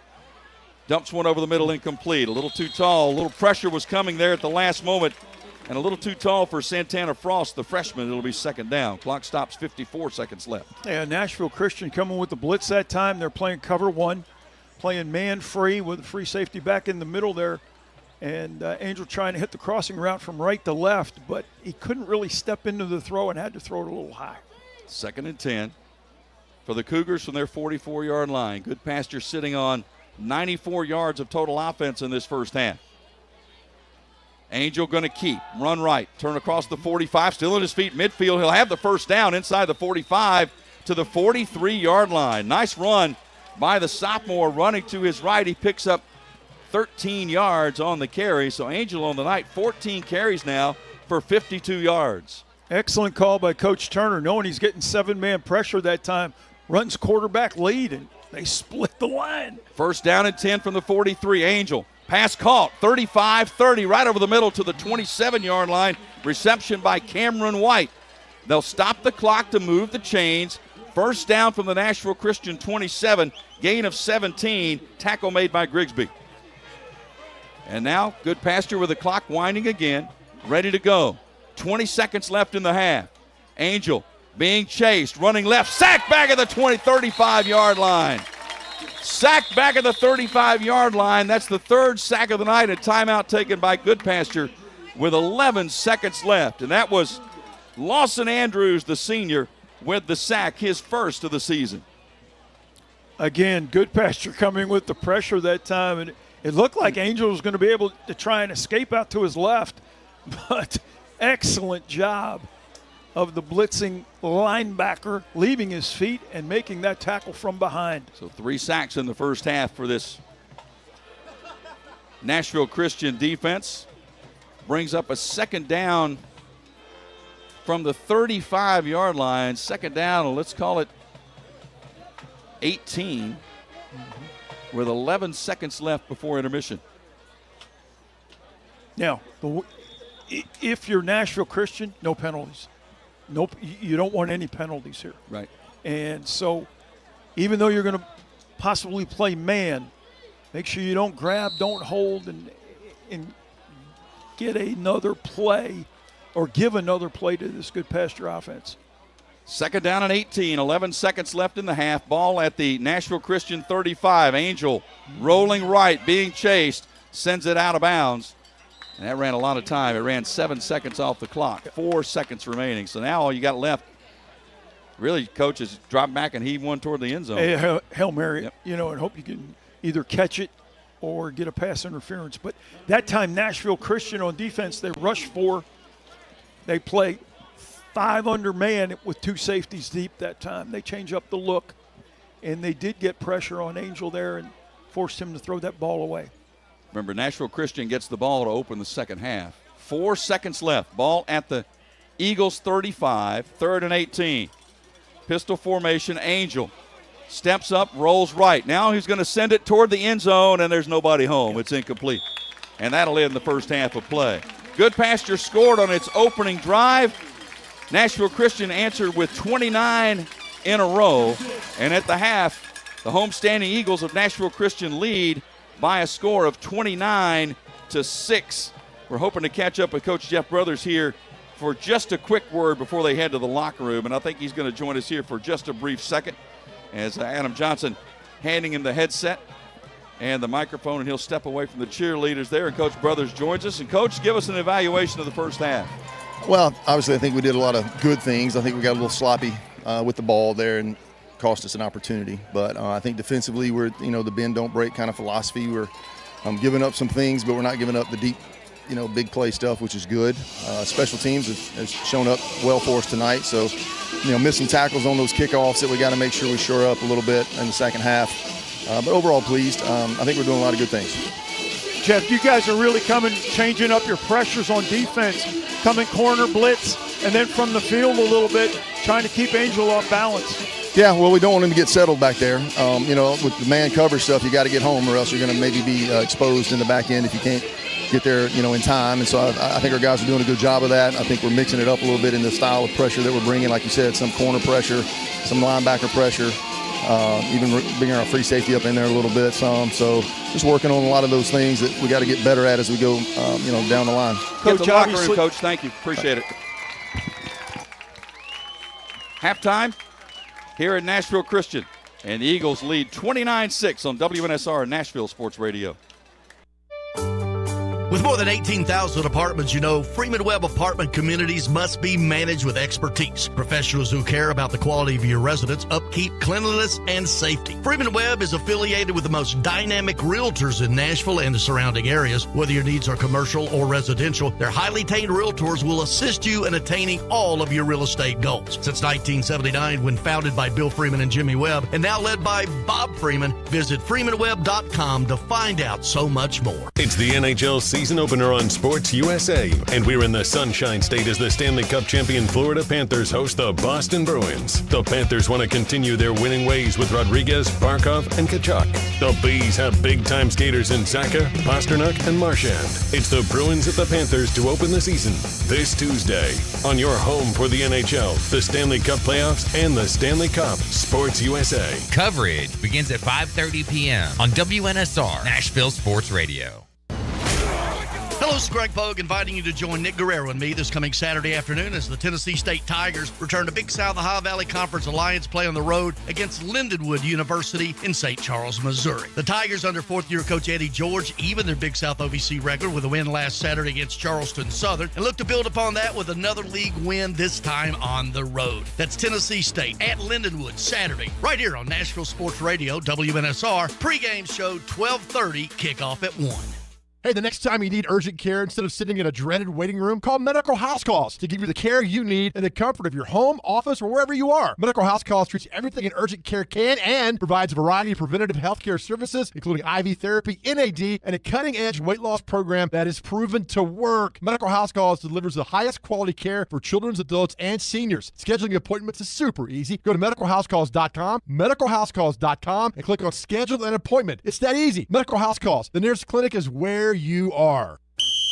Touchdown! Oh, I like It's up to you now. It's up to you. I like You're listening to WNSR's MidState Checkdown High School Football Game of the Week. Here's Joe Fisher and Pete Cordelli. Halftime from Nashville Christian from Keaton Field. The Eagles lead Goodpasture by a score of 29-6. Cougars of Goodpasture actually scored the opening points in the game. They took the opening drive 68 yards and scored the touchdown. Extra point was no good, and since then, a 95-yard kickoff return answered that with a touchdown, and the Eagles ran off 29 straight to lead 29-6. From the mechanical pencil of the Bearman Todd Berry, Nashville Christian 117 yards through the air, 46 on the ground, so you're looking at 163 in total offense, 8 first downs. They were penalized twice for 10 yards. Put the ball on the ground twice. Curtis did it both times. One of them recovered in the end zone for a touchdown. One of them a turnover that was recovered by Goodpasture. 2 for 2 on third down on the night were the Eagles. For Goodpasture, 73 yards rushing, 43 through the air, 116 of total offense, 9 first downs, penalized 4 times, 1 for 8 on third down, but they've been pretty good on fourth down, 2 for 3. And Coach, you're 0-6. You're going to go for it on fourth down, and that's exactly what they're doing, and had some success. You're trying to give your team a spark. And I'll tell you what, really impressed with Chase Angel. Yep. But Goodpasture is competing on both sides of the ball, and it's just unfortunate. You take that drive down, you don't get the extra point, and then a 95-yard kickoff return. But they have come back and put some drives together. What has gotten to them is they're a little bit outmatched physically in their offensive line compared to the defensive line for Nashville Christian. And then Nashville Christian's bringing pressure, and Angel's doing the best he can to get the ball off. And he's had some drops tonight. Yes, he has. He's had 3 that I could, maybe 4, 3 that I know of for sure that were in the receiver's hands, and then the receiver gets separated by the contact. Receivers have to catch the ball through contact. Yep, he's put the ball where it needed to be. Yeah, he sure has. Well, we'll take a break. We'll come back. The halftime report will continue. 29-6 Nashville Christian on WNSR, Nashville Sports Radio. Hey, this is Greg Pogue. While Nashville might be changing and shifting around us, the inner soul and vibe of the city remains vibrant and very much alive. Take an iconic location like Roy's Meat Service in East Nashville. It's the place around the corner with the finest prime meats and amazing meals served by wonderful people and anything else you might need without going to the big box store. Roy's Meat Service is a preferred caterer of the Nashville Cats. Give them a call at 615-227-2583 or visit roymeatservice.com. Hey, Hey, Nashville, start your day the right way with Bongo Java Cafe, located in the lobby of the Omni Nashville Hotel. Bongo Java is Nashville's oldest local coffee company. Get your day started with a freshly baked muffin and wash it down with a hot cup of dark roast or hair of the dog blend. With free Wi-Fi, you can get some work done while enjoying a toasted breakfast sandwich. Beat the traffic. Treat yourself at Bongo Java Cafe, located in the lobby of the Omni Nashville Hotel, 5th Avenue, downtown Music City. When was the last time you did something fun with family, friends, coworkers, and clients? What if I told you about a place under one roof that offers affordable entertainment for all ages? That's what you'll find at Strike and Spare Family Fun Centers in Donaldson, Hermitage, Tusculum, Hendersonville, and Murfreesboro, with bowling, games, food, drink, and entertainment for all ages. Enjoy an enhanced experience in Hendersonville or Murfreesboro, where they feature additional fun with bumper cars, laser tag, roller skating, and more. All locations are open 7 days a week, including holidays. Visit online at strikeandspare.com. Strike and Spare, where fun is bowling. School sports are played by humans, coached by humans, and officiated by humans. So the next time you're sitting in the stands at a school athletic event, please remember this and maintain your humanity, especially when it comes to judging and critiquing athletes, coaches, and officials. Please show your fellow humans some respect. They'll appreciate your empathy. This message presented by the TSSAA and the Tennessee Interscholastic Athletic Administrators Association. Man, I loved playing high school sports growing up. And it's fun being a fan now, don't get me wrong, but sitting in the stands feels like I'm missing out on all the action, you know? I wanted to get back in the game, so I signed up to be a high school official. It takes me back to my playing days. I'm supporting students, and I get paid to make the big calls. Do you want to see the game up close? Sign up to become an official in Tennessee at highschoolofficials.com. The MidState Checkdown High School Football Game of the Week will continue shortly. Now, here's your scoreboard update from the Strike and Spare studio. Let's talk about the private schools first, and we'll get into some of the public schools as well. JP2, Blaine, this has been a program that's kind of been up and down the past couple of years. Where are they at this season, and kind of where are they at right now going up against teams like BGA, who they got tonight? Where are they at in kind of the scope of some of these other CPAs, Brentwood Academy, so on and so forth, that they go at every single year? The Knights have been a pretty interesting kind of story this year. I feel like last year was their first season without Kenny Minchie, of course, the Notre Dame quarterback who graduates, and they jumped down into Division II AA, so they avoid some of the big powerhouses like Brentwood Academy and Lipscomb Academy. Don't have to play those anymore, but CPA comes with them, like you mentioned. So last year was a bit of a struggle. They started a freshman quarterback in Hudson Holman and really relied on their running game. And Holman had a pretty good first year, I'd say, as a freshman quarterback coming in to replace a Power 5 guy like Kenny Minchie. And he's added on to that success this year. They've brought in baseball standout Bo Bailey to become the running back for the team. And he's developed himself into maybe a Division I prospect for college football. The Knights started 0-3. They played East Nashville, Father Ryan, and CPA. 2 of those games were decided by one score, so it could go either way, with the Father Ryan game, that being a rivalry, and East Nashville, of course, the Class 3A runners-up for the past 3 years. So really stacked schedule to start. But they've since rattled off 3 straight wins, all decided by 10 or fewer points. Wow. They held off the Webb School. They came back in the second half against Goodpasture 2 weeks ago, and then last week they scored 24th quarter points to defeat Davidson Academy. They sit second in the middle region standings for AA, but like you said, a big challenge ahead with BGA tonight. JP2, they've kind of gone through some changes like we've talked about. Kind of what is their enrollment at right now, Blaine? With kind of all the private schools, and now maybe kids going the public school route now a little bit more and more. Kind of what is the talent level right now, and is it on the up, you would say? Kind of where's that standing at the moment? Well, I think it would be interesting to see how Hudson Holman, their quarterback, develops over his next couple of years. When you follow a Power 5 guy like Kenny Minchie at that time, committed to Pitt and flipped to Notre Dame, obviously there's a lot of expectation and maybe thoughts internally that you could be a Division I prospect as well. As I mentioned, Bo Bailey, has talked with a couple of schools here early on, Indiana State, Kennesaw State, Vanderbilt. He went on a trip there a couple weeks ago. I have an offensive lineman that's committed to Ball State as well, so that's another Division I talent. So they have the athletes.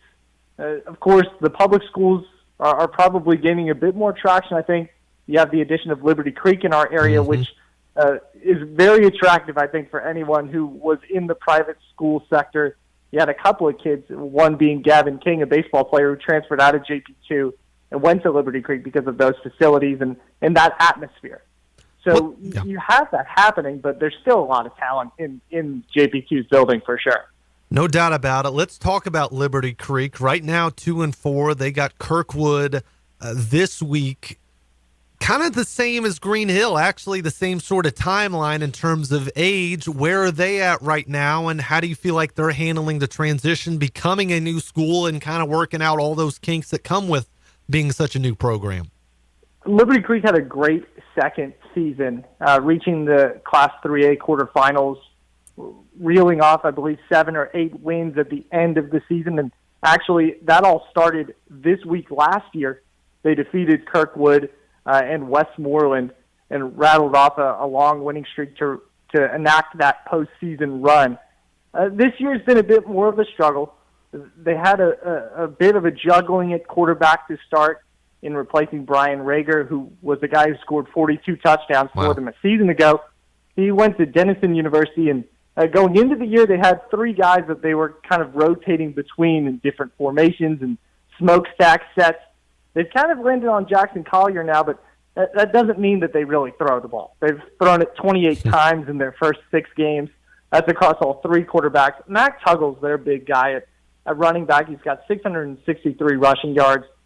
This team, the Wolves, they're going to more than likely be the 2nd seed in their region. Almost beat East Nashville a couple weeks back. Really hang tough with them. But that doesn't mean that they're quite as good as what they were a season ago. It's going to be tough sledding for them to replicate that quarterfinal success. But they are still finding a lot of productivity in their offensive line play and in their running backs group for sure.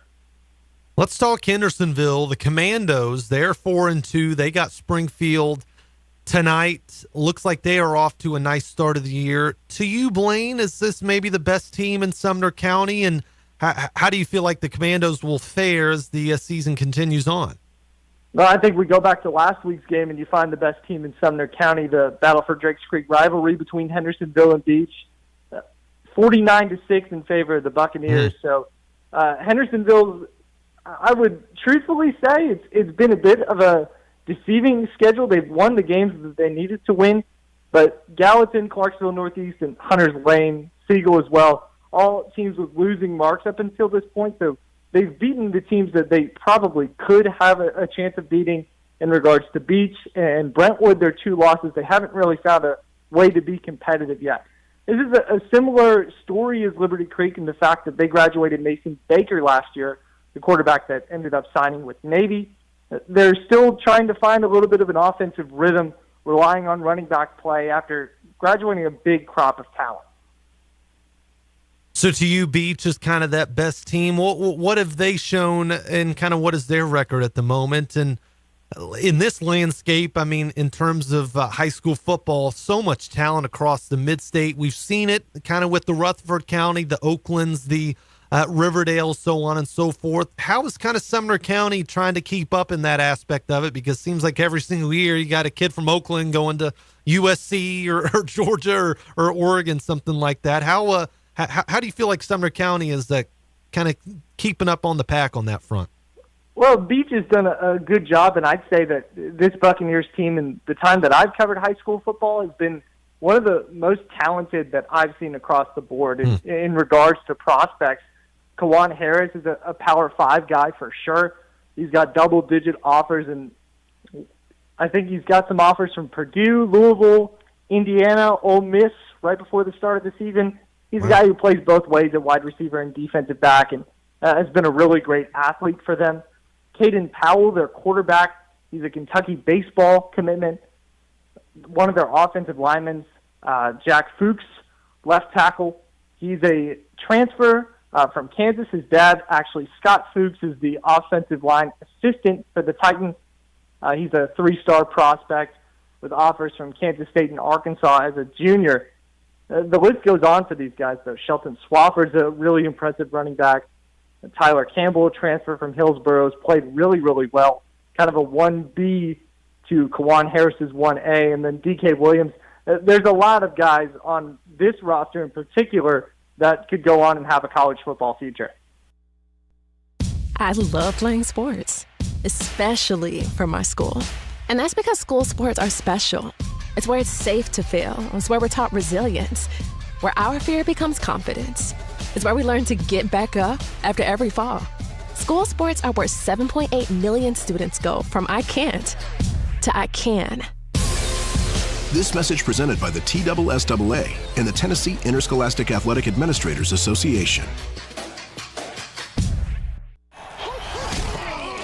Hey, this is Greg Pogue inviting you to come hang out every Saturday morning for 2 hours of shows from the iconic Roy's Meat Service in East Nashville. First at 8 o'clock, 13th season of Prep Football Talk presented by Freeman Webb with co-host Coach Bubba Spears. Then following that at 9 from Roy's, it's the return of One-on-One with Greg Pogue, also presented by Freeman Webb. That's Saturday morning at 8 with Prep Football Talk. And then One-on-One with Greg Pogue at 9, all presented by Freeman Webb from Roy's Meat Service in East Nashville. Welcome back to the MidState Checkdown High School Football Game of the Week. Now back to the field for second half kickoff. Joe Fisher with play-by-play and Coach Pete Cordelli with color analysis. Now down to the field, and here is Joe Fisher. Thank you very much, John Young, as we get set for quarter number 3. Nashville Christian 29, Goodpasture 6. Jared Curtis, the quarterback for Nashville Christian, 7 of 10 passing, 117 yards and a touchdown. Carried the ball 4 times, 43 yards, fumbled it a couple of times, lost one of them on the course of the night. Haywood, 3 carries, 9 yards, and a touchdown. Leading receiver, Crampton, 3 catches, 37 yards, and a touchdown. Leading receiver by yardage is the tight end for them, or the wide receiver, Javin Druolo. The one catch, a beautiful 46-yard strike on the far sideline thrown from Curtis. Angel, primarily the offense, except for Dawkins for Goodpasture. Angel, 4 of 12 passing, 43 yards, 15 carries, 44 yards. He was sacked 3 times. He did score their lone touchdown. Dawkins, 11 carries for 49 yards for the Cougars. Well, again, Nashville Christian gets the football to open this third quarter of play, and I'll be curious to see what Jeff Brothers tries to dial up on this opening drive. You know, I think Goodpasture has done a pretty decent job of kind of breaking up the rhythm tonight. Nashville Christian hasn't really gotten that. I mean, they're up 29-6, but Goodpasture has played pretty well tonight, I think. Well, I mean, with a kickoff return, 95-yard kickoff return, and then you fumble it into the end zone and you recover it. So those are 2 unexpected ways to score, but they did score, got it back. Now it will be interesting to see if Nashville Christian is going to try to establish the run game or the RPO game, because they can do it all. Yep. We are watching a future Sunday player here on Friday night. I mean, that's Jared Curtis. Yep, this guy's got a great future as long as he stays healthy. Only a junior, already a commit to the University of Georgia, and projected by many to be the number 1 quarterback in the class of 2026. Now, Grigsby back deep. He took their opening kickoff back for a touchdown, 95 yards in the first quarter. Let's see if they kick it to him or kick it away from him. They have twin receivers back deep to receive it, and they're going to just pooch this one short, and I believe that's going to be offsides on Goodpasture. They tried the onside kick to the far side, and I believe they had guys across the line before the ball was kicked, so that's going to cost them 5 yards. I think it's a great call by Coach Turner. I mean, try to gain an extra possession. Heck yeah, catch them off guard. They're probably not expecting it, but you always tell your kickoff return team, especially those front 5, watch the ball off the tee. Don't be surprised by anything that's going to happen. So what do you think about the new kickoff rules in the NFL? Not sold. I'm not either. Not sold. I'm not either. No, I understand. You know, the spring league, yeah. The spring league, but you know what? I think we need to get back to the conventional kickoff that we all know and appreciate, being in this game for so long. This time they'll kick it on the ground. It may have actually nicked one of the up men there, bounced and picked up at the 20-yard line to the 25, to the 30, to the 35, to the 40. Still on his feet, breaks another tackle close to midfield. Outstanding return by Chris White. Takes it out to the 48-yard line. So that'll be a return of 28 yards, and Nashville Christian will start 1st and 10. What a game Chris White has had. Yep. I mean, coming on the corner blitz for the big sack in the first half, and now on that return. This young man has some quickness and speed. Curtis last year threw for 2,522 yards, 25 touchdowns. He also rushed for more than 500 yards and 13 more touchdowns. That was last year. This year he's thrown for over 1,200 yards so far on the season. Straight give, Haywood across midfield, still on his feet to the 45, to the 40, to the 30, to the 20, to the 10, to the 5, to the end zone. Touchdown, Nashville Christian. 52 yards, Brock Haywood. Well, first play, they run the inside zone to the right, breaks a tackle, and then shows a great burst of speed to get the ball to the end zone. That's his second rushing touchdown of the night. There's a penalty flag down after the play. Jeff Brothers not overly thrilled. Mike Lemley, our official, says personal foul. They're going to call it on Goodpasture, so that'll be assessed on the kickoff.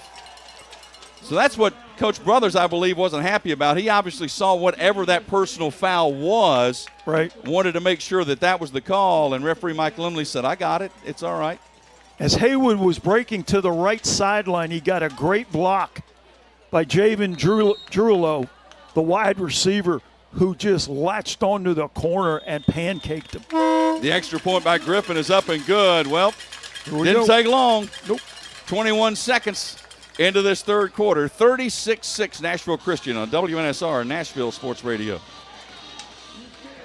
Are you a victim of the timeshare trap and think there's no way out? I'm Chuck McDowell, founder of Wesley Financial Group, the original timeshare cancellation expert. And I'm here to tell you that there is a way out. All you need to do is give my office a call. I will send you a timeshare exit information kit absolutely free, explaining how the timeshare industry works and your options for cancellation. Call now for your free info kit, 800-328-9696. That's 800-328-9696. Hey, Nashville. Catch Brad Powers each Friday morning at 8 on The Bill King Show. Now back to the MidState Checkdown High School football game of the week. Here's Joe Fisher. Nashville Christian has scored on every possession but one. The fumble by Curtis, the strip that Goodpasture recovered. Other than that, they have scored on every possession and also scored on a kickoff return. The penalty, I don't think has been assessed yet. Now they're going to walk it off. I was wondering, they were going to have the tee at the 40-yard line, but with the 15-yard personal foul penalty on Goodpasture for unsportsmanlike conduct, they'll now kick off from the Goodpasture 45. Now, does Nashville Christian try the onside kick? Because if you can get an extra possession down here between the 35 and the 30, why not? Yep. Be interesting. My guess is they won't. Well, with the way their defense is playing, you know how it is. There are people that say, oh, come on, you're up 30. Don't onside kick. Well, there's only one team you coach. There's only one team you control. Well, let's see. Griffin's going to go ahead and kick it, I think, into the end zone, so it'll be a touchback. Tennessee got a little heat from that. Remember that a few weeks ago? They had a big lead and did an onside kick and recovered it. But as you said, if you get a certain look at a certain time, that's what you do. When I was playing at NC State, we played Penn State. Coach Holtz was upset with Coach Paterno because of something like that. And he came across the field, and Coach Holtz says to him, hey, Joe. And he said, Lou, stop right there. You worry about your team, I'll worry about mine. He knew what was coming. Coach Paterno turned and walked away, and so did Coach Holtz. And to his credit, he said, I will never question another coach. Clock is running. First down, handoff Dawkins. Tries the left side, not much, maybe a yard or two. Tackle there, I believe, by Lawson Andrews, who's had a nice night as well. Oh, he sure has. Has a sack tonight. Andrews came from his inside linebacker spot, came downhill, came across the face of the guard who was trying to block him, and makes that tackle for loss for -1. Goodpasture, 74 yards rushing, 43 yards passing on the night. 36-6, Nashville Christian with the lead. Pistol formation on second down. 2 wide right, 1 left. Angel takes the snap. Handoff, trying that left side again, maybe to the 20, and that's about all as he stood up there by a host of Nashville Christian defenders, led by R.J. Perkins. And that'll bring up third down. Perkins is a physical presence in that defensive line for Nashville Christian, doing a nice job of stepping and shooting his hands in there and creating separation from the offensive line. Boy, another guy that was there was Santos. We've called his name a lot tonight, Vasily Santos. Third down and 11. Clock running, 9:40 left, third quarter. Play action, pass tipped into the air and incomplete. It's incomplete. There's the whistle. I was waiting. Nashville Christian did what you should do. The ball was on the ground. They picked it up and headed for the end zone with it. But the referee said, nope, that's a batted forward pass. It's incomplete, and it's fourth down. Nashville Christian's just doing what they were coached to do. Pick that ball up, go to the end zone, and put the call on the official. Absolutely. Because you never know what they're going to call. But the referee made a very distinct motion with his arms. Decided call, yes, he did. Very decisive. So fourth down, and Connor Bell on to punt. Good snap. Nashville Christian sets up for the return. Good punt. Grigsby back inside his 45. Turns upfield and dragged down at the 47. Good coverage by the Cougars there. Nice punt. Excellent coverage by Goodpasture. Punt of 38 and a return of 4. And let's see what the Eagles have in mind now for their second offensive possession in this third quarter, leading 36-6. Do they come back with another chunk play? Try to get another explosive? Well, that like chunk play a minute ago was a touchdown run. Sure was. So, you know, coaches talk all the time about explosive plays. Well, to make explosive plays, you have to have speed. And we saw that speed right there on that touchdown run. Well, it's funny. Jared Curtis on the opening play of this game tonight had to come out because they told him he could not wear his wristband on his belt. It had to be on his arm, on his wrist. So he had to come out before the first offensive play. He hands off on first down to the tailback, the freshman, with his first carry of the night, and that is Hudson Smith, the freshman, and he gets about 5 yards. Smith, their leading rusher on the season coming into the night with 276 yards. That's his 21st carry. I mentioned that about the wristband because before Curtis took the field just a second ago, the official on the sideline said you need to tuck the towel in your belt behind you, and you could see Curtis kind of looking at him like, seriously? Oh, come on. Gain of 6, second down and 4. Pistol formation. Handoff. Smith bounces it right. Turns inside the 45 to the 41-yard line. That'll be enough for a first down. Coach Brothers told us before the game, he was talking about Jared Curtis. We heard in the interview that Curtis sometimes gets caught up in trying to spread the ball around to too many people, but he's got a lot of people to spread it to. He sure does. Very well blocked play to the right that time. It's a gap scheme play. Right guard blocks down to the gap inside. Right tackle blocks down to his gap. Left guard pulls, kicks out, and the back just follows it up inside. First down. Clock running, 6:45 to go third quarter. Nashville Christian first down from the Goodpasture 41. Low snap. Curtis scoops it up. Looks upfield. Now plants. Fires long down the sideline to the end zone. Just a little too tall. He was looking for Taylor in the back right corner of the end zone. He actually threw that out of the back of the end zone. Yeah, he did. He is so decisive, Coach, and once he makes the decision, boom, the ball is gone. Such a quick release. He started out looking left and then came back all the way across the field to the right sideline to make that throw. Second down and 10. Wideouts outside the numbers on each side. Pistol formation. Curtis hands off Smith. He's hitting the backfield and can't get away. Excellent penetration there. Curtis thought about trying to get in to commit a block and thought better of it. Boy, getting in there, nice penetration. Tanner Head, the junior left corner, just got in and grabbed a leg and wouldn't let go. Yeah, Goodpasture now coming with some pressure. That was a corner fire that time, and it works very, very well for a tackle for loss. Tackle for loss, 3rd down and 13. Ball back at the 44-yard line of the Cougars. Nashville Christian not in a big hurry. Play clock is counting down to 12. They may actually take a timeout. They may run this all the way down. Now they're going to break the huddle. Play clock at 7. Now they run to the line. Play clock at 5. Shotgun formation. Play clock at 2. There's the snap. Curtis straight drop. Plants. Eases right. Looking downfield. Fakes. Now he's going to run inside the 40. Lowers a shoulder bowl down at the 33-yard line. That's going to be a little shy of the first down. I think about a yard shy of the first down. And I got to believe, Coach, they're going. if you're a Nashville Christian fan, you hold your breath when you see him lower a shoulder that way. There was no slide in his mind. He actually sought out the defender that time to try to run over him. And you know what? He's going to be taught. And I'm sure Coach Brothers is going to say, hey, buddy, we got a lot more football to play. Yeah, you're 6'4", 225. I get that, but prefer not to go for that one. 4th and 1, they will go for it.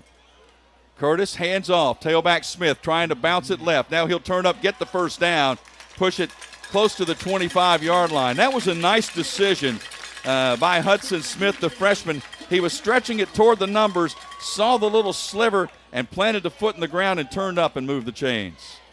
Yeah, outside zone play to the left that time. And again, the left tackle, Pryor Browning, does an excellent job of securing the outside by pinning the defensive end inside and allowing Smith to get outside.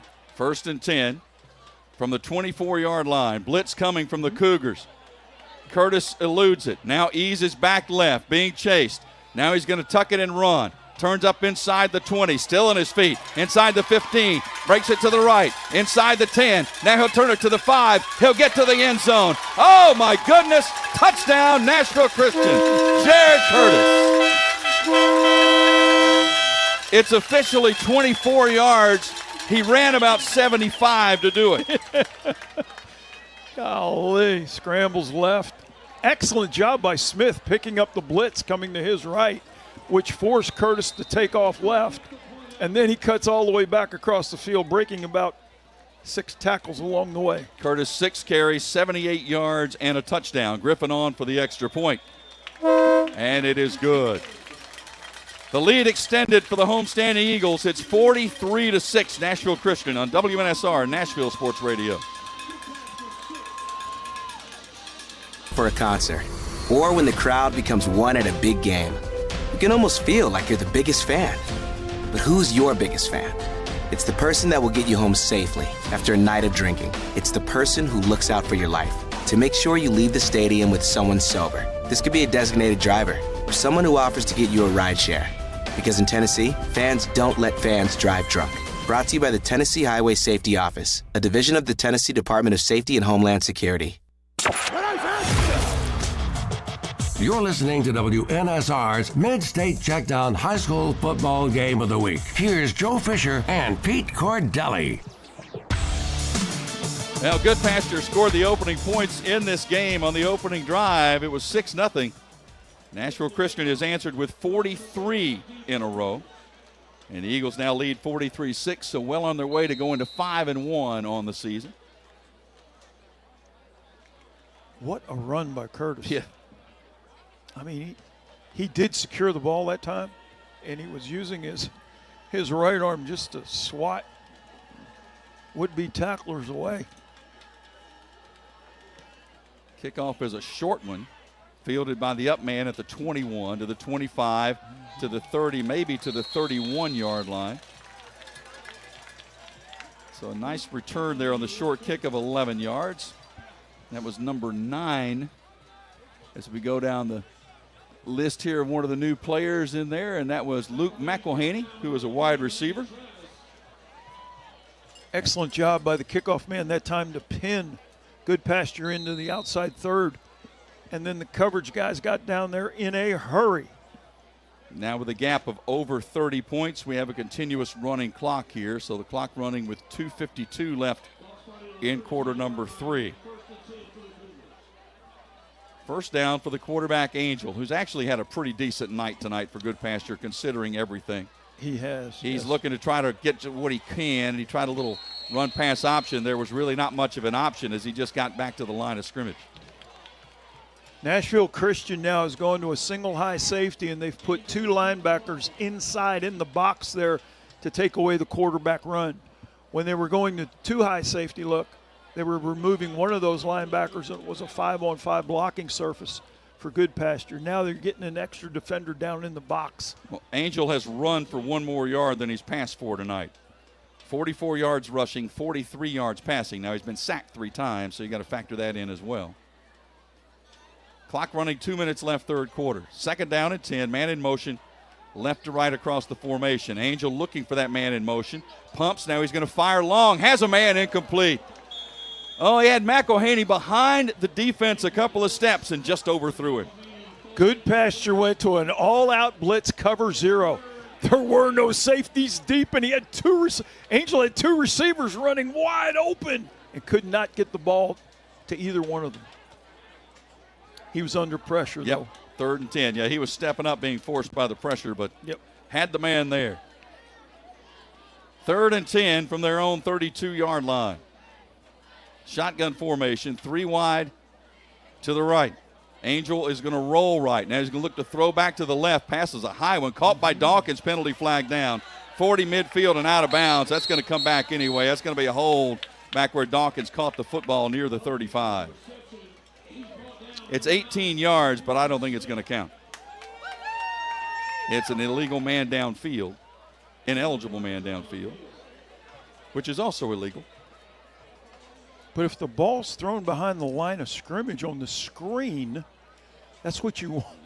You're trying to get your lineman. I guess they ruled that he was downfield, yeah, but nonetheless. The ball may have traveled across the line. That's it must have. That was the case, yep. So, But again, Goodpasture anticipating corner fire that time. That's exactly what they called. And that's exactly what they got, and they called an excellent play to go against it, but unfortunately called back because of the penalty. So the penalty walks it back to the 27-yard line, so it's 3rd down and 15. This could be the final play of quarter number 3. We're inside. Oh, now the clock went from 10 seconds now to 6. It jumped all over the place. Angel being rushed, trying to break away, being chased, being sacked. 4th sack of the night.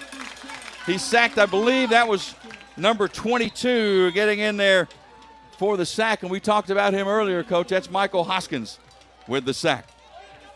The speed of Hoskins in this defense for Nashville Christian, you can see why they stunt and blitz so much, because these guys, once they get that initial penetration upfield, they're going to make a tackle for loss. Now, they find the football in a hurry. We go to the 4th quarter, 43-6, Nashville Christian in front on WNSR, Nashville Sports Radio. With more than 18,000 apartments, you know Freeman Webb apartment communities must be managed with expertise. Professionals who care about the quality of your residence, upkeep, cleanliness, and safety. Freeman Webb is affiliated with the most dynamic realtors in Nashville and the surrounding areas. Whether your needs are commercial or residential, their highly trained realtors will assist you in attaining all of your real estate goals. Since 1979, when founded by Bill Freeman and Jimmy Webb, and now led by Bob Freeman, visit freemanwebb.com to find out so much more. It's the NHL season opener on Sports USA, and we're in the Sunshine State as the Stanley Cup champion Florida Panthers host the Boston Bruins. The Panthers want to continue their winning ways with Rodriguez, Barkov, and Tkachuk. The Bees have big-time skaters in Saka, Pasternak, and Marchand. It's the Bruins at the Panthers to open the season this Tuesday on your home for the NHL, the Stanley Cup playoffs, and the Stanley Cup. Sports USA. Coverage begins at 5:30 p.m. on WNSR, Nashville Sports Radio. Hey, this is Greg Pogue of the Greg Pogue Show. Now back to the action at the MidState High School Checkdown Game of the Week with the voice of high school football, Joe Fisher. According to statistician Todd Berry, Goodpasture held to -3 yards of offense in quarter number 3. Nashville Christian with 105 yards, all on the ground.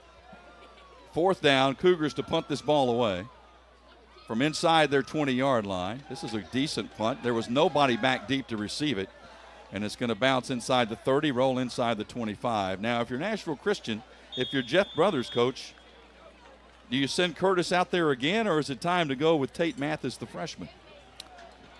I don't want to second-guess Coach Brothers, but I see Curtis with his helmet off. I would think you would go with the backup, and that's, especially with a running clock. Yep, and that's what's happening. You're in the fourth quarter, yes. So Curtis with the helmet off, his night is done. The freshman Tate Mathis comes in. He's 4 of 7 on the season passing, 116 yards, 2 touchdowns, and 1 interception. So Curtis, his night is done. We'll give you his numbers after this play. All the offense in the third quarter on the ground for Nashville Christian. They will continue that. Running left, that's going to be the freshman Smith who'll push it to the 25-yard line. Power play to the left that time. Left guard, left tackle blocked down. And this time they pull the right guard and right tackle. Nashville Christian does. The guard kicks out, tackle leads up through. But very well defended by the inside linebackers for Goodpasture, holding that to a 3-yard gain. Curtis for the night, 7 of 11 passing, 117 yards and a touchdown. 6 carries, 78 yards rushing and a touchdown. 2nd down and 7. Pistol formation for Mathis. Play action fake. Fires quick slant, caught. 35. Tries to break a tackle, does. To 40. 45 out of bounds near midfield. Excellent effort there by number 13 on the reception. Bristol Adams, who is a junior, his first reception of the year and a gain of 23. RPO that time. They faked the running play that they ran on first down, and now they throw the slant to the backside, to the right side of the offensive formation. Linebackers had flowed quickly, creates the throwing lane. Good throw, good catch. Got a lot of second-teamers in. Pearson Smith, a wide receiver, split to the right. Carson Upchurch split wide to the left. Mathis with a handoff to the freshman Hudson Smith. Tries to bounce it outside. It's well defended and covered for no gain. There's a penalty flag down right at midfield at the line of scrimmage. Defender a little slow to get up for Goodpasture, but he did. That was Tanner Head, the junior left corner. And this penalty will go against the Eagles. Holding call. Move it back. Well, no surprise. You know, and we've talked about this before. You put second teamers in, but you don't want them to just basically take a knee or hand off. I mean, you want those guys to have an opportunity to run your offense. Hey, they've practiced all week too, right. You know. And here's the other thing. They played on Monday night. Yeah. So they need to get some work as well. That's right. Because of the weather, that game was moved all the way to Monday night. So about the quickest turnaround you can have in high school football these days. But you know what, Joe? Kids love playing. Oh, absolutely. 1st and 20. Hoskins lowers a shoulder, bulls his way across the 45. Boy, he just kept digging and stayed in bounds to the 48-yard line. He got to the sideline and said, I'm not going out of bounds. Pivoted, turned left, added some yardage to it. Accelerated his feet on contact, lowered his shoulder, and just ran over a number of Goodpasture defenders trying to bring them down. You know, they don't give us heights and weights. A lot of times on the rosters, they just give us names and numbers and maybe the class.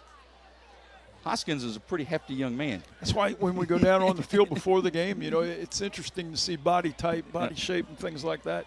You're right. He is physically impressive. And he's lined up in the slot to the right. Mathis looking to throw that way. Dumps it underneath, pass caught. That's Adams again. He grinds his way inside the 45. He's playing hard to the 43. That'll bring up 3rd down and 3, his second catch on this drive. How about that throw by Tate Mathis? I mean, he delivered that ball right on the money. Again, another quick release. Excellent velocity and accuracy. Well, you know, you got a lot of the second-team offensive linemen in there as well. Tidwell, the freshman, is back in there. Mason Booker, a freshman as well. 3rd and 2 for the Eagles. Clock running, 7:20 to play. Shotgun Mathis fires far side, caught, 1st down inside the 40. They're going to knock him back. That ball came out at the 41. Let's see if they're going to give him forward progress or call it a fumble. And I believe the answer is they're going to call that a fumble recovered by Goodpasture, and it is. Yes. That's their second fumble lost tonight. It's their 3rd fumble overall. And that was just good pursuit by the Cougars who knocked that ball loose. Really was. As the receivers started coming back, more and more Goodpasture defenders got over there, and someone reached in with their left arm and pulled that ball out. Great effort by Goodpasture. Now on the other side, they'll stay with their starters, trailing 43-6, but obviously looking to get quality playing time against quality opponents. Man in motion, a little jet sweep, and a penalty flag is going to stop that. That's going to be a procedure penalty on the offense. They tried a little quick touch pass on the jet sweep to number 1, Santana Frost, but the whistle stopped that play. That's penalty number 8 on the night on Goodpasture. These are the things that slow momentum down. You know, you get a turnover, you're in good field position, you're excited to get out there, and then all of a sudden, in the 6th and 7th game of the season, that's what drives you crazy. 1st and 15. Angel pump fake. Now plants. Now throws it into double coverage, and the pass is incomplete. Almost intercepted. Probably should have been intercepted. As a matter of fact, I believe it was McClary who was the closest in coverage. Double move by the outside receiver there. Came down 10 yards, stopped, was a stop and go, and ball was underthrown. Yeah, I double-checked the number. It was 6, Jackson Husbands, which makes more sense. He's a junior linebacker as opposed to 8, McClary, who's a defensive end. So it makes a little more sense. 2nd down and 15. 3 receivers, right, 1 left. Shotgun formation for Angel. Angel with a quick toss, running left, 40, 45. Nice run out of bounds near midfield. Dawkins with a nice carry. He's had a decent night as well for Goodpasture. Look at his numbers. He's got 13 carries for 63 yards. Ivan Gaddy-Reyes, the left tackle for Goodpasture, does an excellent job stepping out with his left foot, reach blocking, and sealing the defensive end inside, which opened up the running lane, allowed the running back to get outside. And even though he went out of bounds, clock continues to run since this is a 37-point deficit. 4.5 minutes to go, and it would mean a lot for the Cougars to find a way to get some more points on the board before this one's all over. Sure would. 3rd and 2 from the 49-yard line of the Cougars. 3 receivers right, shotgun formation. Angel, play action, going to keep. Going to run left, get the first down. He's dragged down in Nashville Christian territory at the 48-yard line, but they only needed a couple of yards, and he got 3. It's been interesting, Joe, that Goodpasture, the most success they've had running the football has been over that left side. Yep. They've done a nice job tonight when they needed it, and Chase Angel is one heck of a competitor. Yep, sure is. That's their first down of the second half. Clock running, 3:38 to play. Coach Turner has something to build on with all these young players coming back. Only 4 seniors on the entire roster. 1st down, Angel to throw. Delayed blitz is coming. Angel flush, going to run, going to get more. The 45, the 40, the 35, the sideline, and out of bounds. Nice job there recognizing the blitz was coming. Found a lane. They'll mark him out of bounds at about the 22-yard line. He started to slide up into the pocket between the left guard and left tackle, and when he decided to run, he put that foot in the ground and showed a burst of speed. That was a 26-yard run. Yes, sir.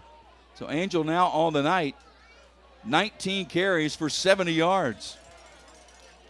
Excellent decision. 1st down from the 22. Goodpasture in no hurry. They want to score, obviously, but they're really not. They don't care if they score right now or take about 2 minutes to do it. They want to make sure they get it right. Yep. Angel going to keep. Going to try that left side again. Going to find a huge hole left side. Going toward the pylon. Did he get in? Yes, he did. Touchdown, Goodpasture. Quarterback power to the left side that time. Left tackle blocks out, guard blocks down, and they pull the right guard around, and Angel had the back as the lead blockers and does a great job of finding the pylon and getting into the end zone. 22-yard touchdown run by the sophomore, Chase Angel.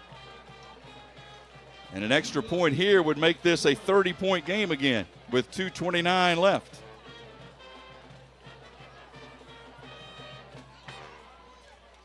Their first extra point attempt was a low snap. They didn't even get the kick away.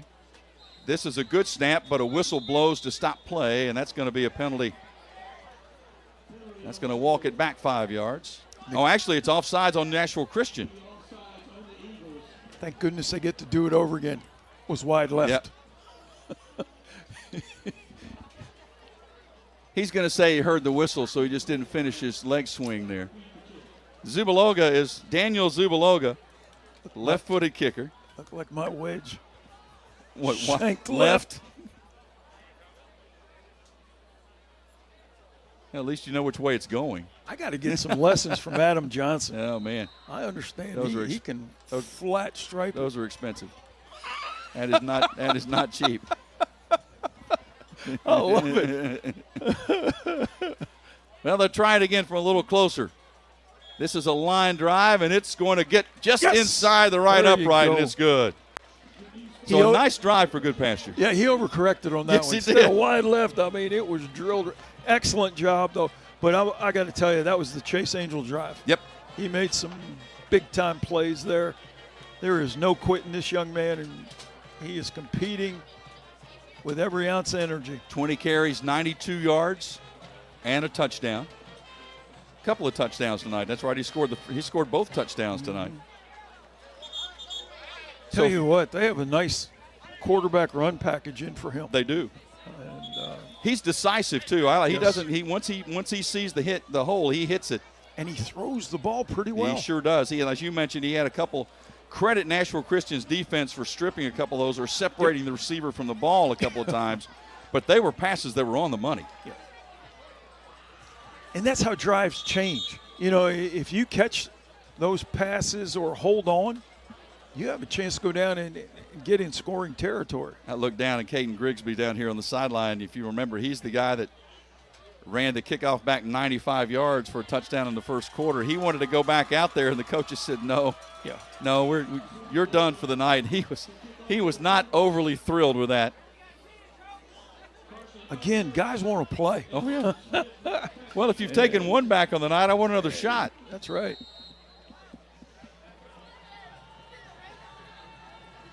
So 2 back deep to receive the kickoff, standing back near the 10. Remember, Goodpasture did try an onside kick earlier, but was offsides, and so it was nullified. This is a squiver coming to the near side, fielded by the up man at the 32. He'll just take a knee. That's a wise thing to do. As number 4 on the recovery there takes the knee, and that is Blair Otero.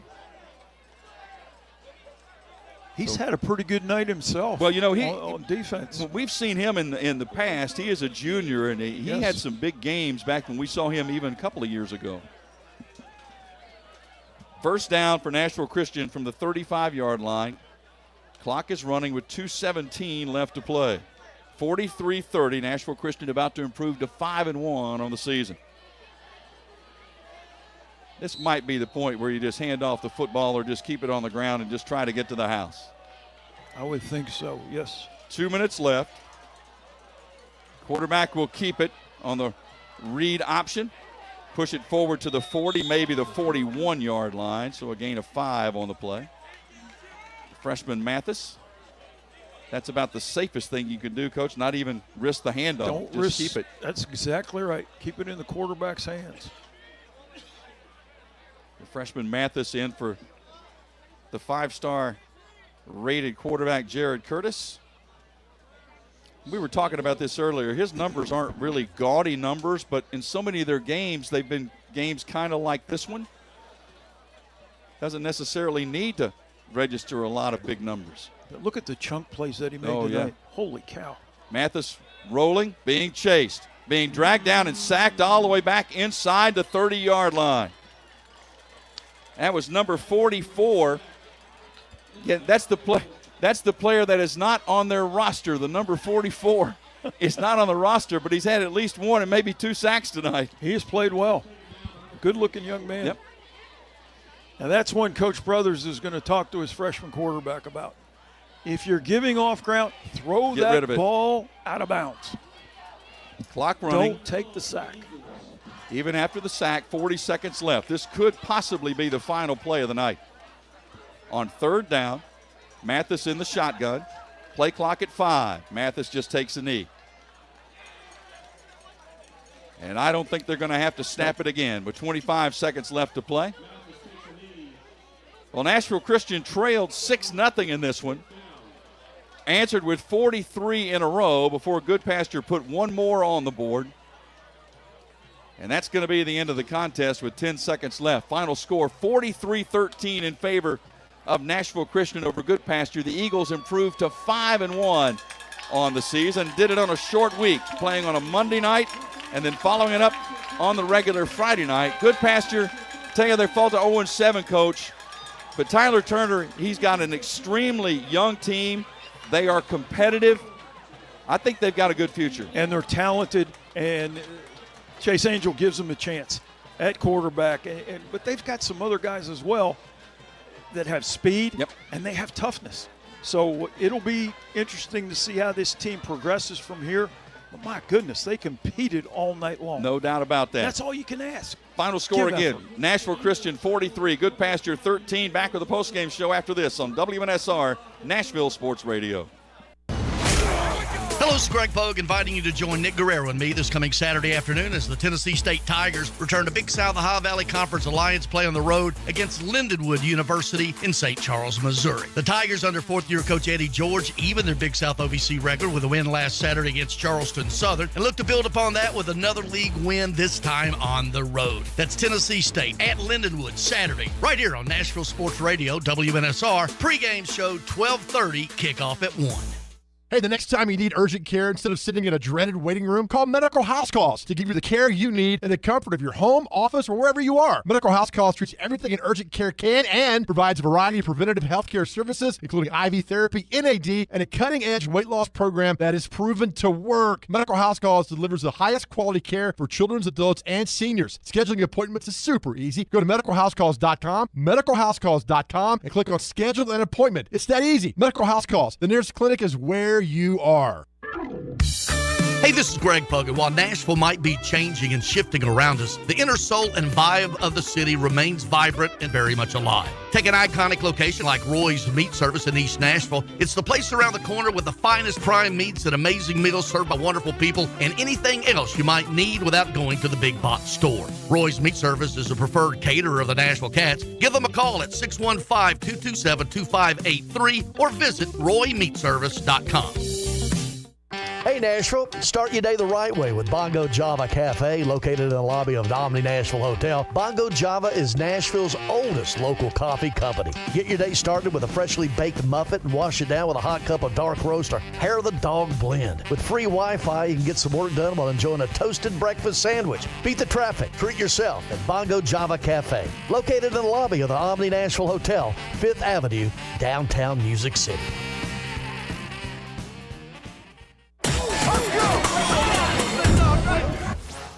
Welcome back to the MidState Checkdown High School Football Game of the Week. Here again, Joe Fisher and Coach Pete Cordelli.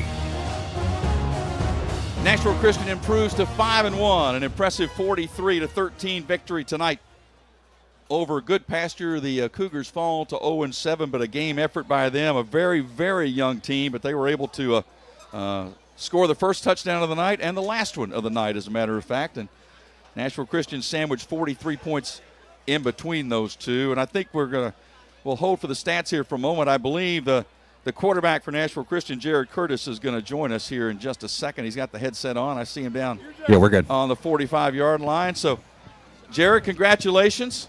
Thank you. Tell us, how tough was the week to play on a Monday night, then turn right back around and play on a Friday? Yeah, definitely a lot of recovery and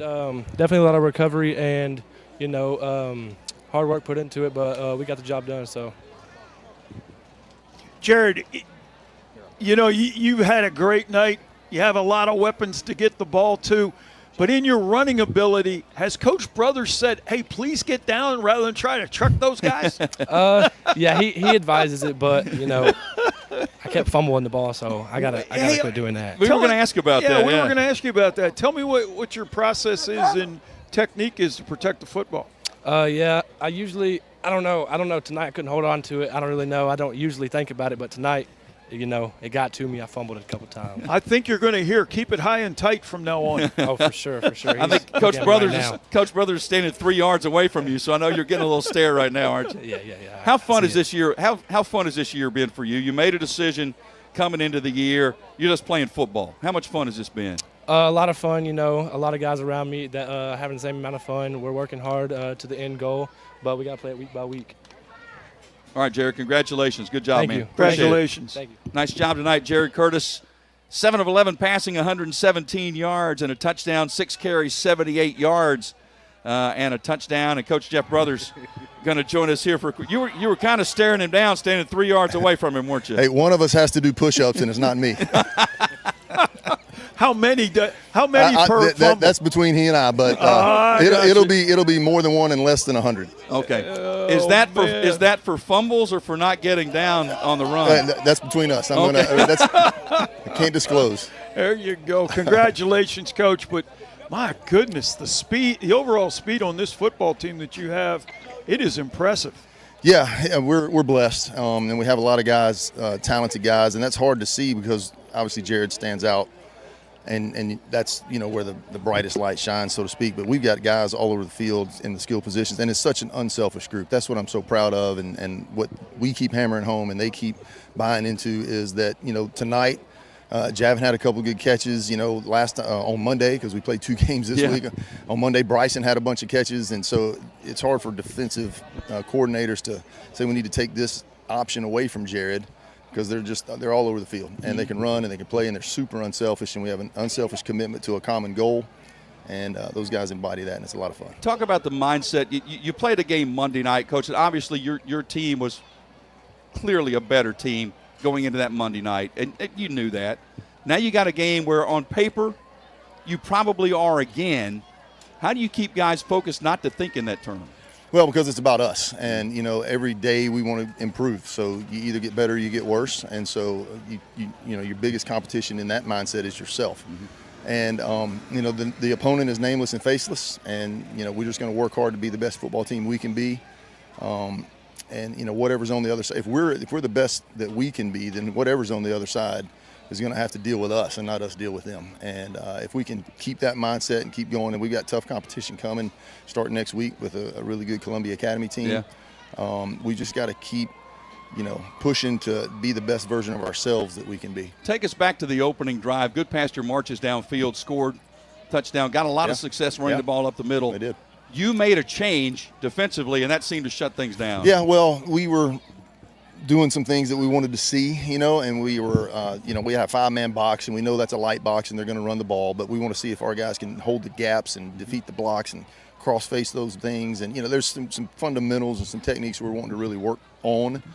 And that's not saying that we were giving stuff away. Credit to them. They executed well, and they put us in a position where we were not doing the things we needed to be doing to stop that, and they took advantage and went down and scored. So what we did, we kind of got back to some basics, kind of put another guy in the box, kind of rolled the safety down in there just to spy that.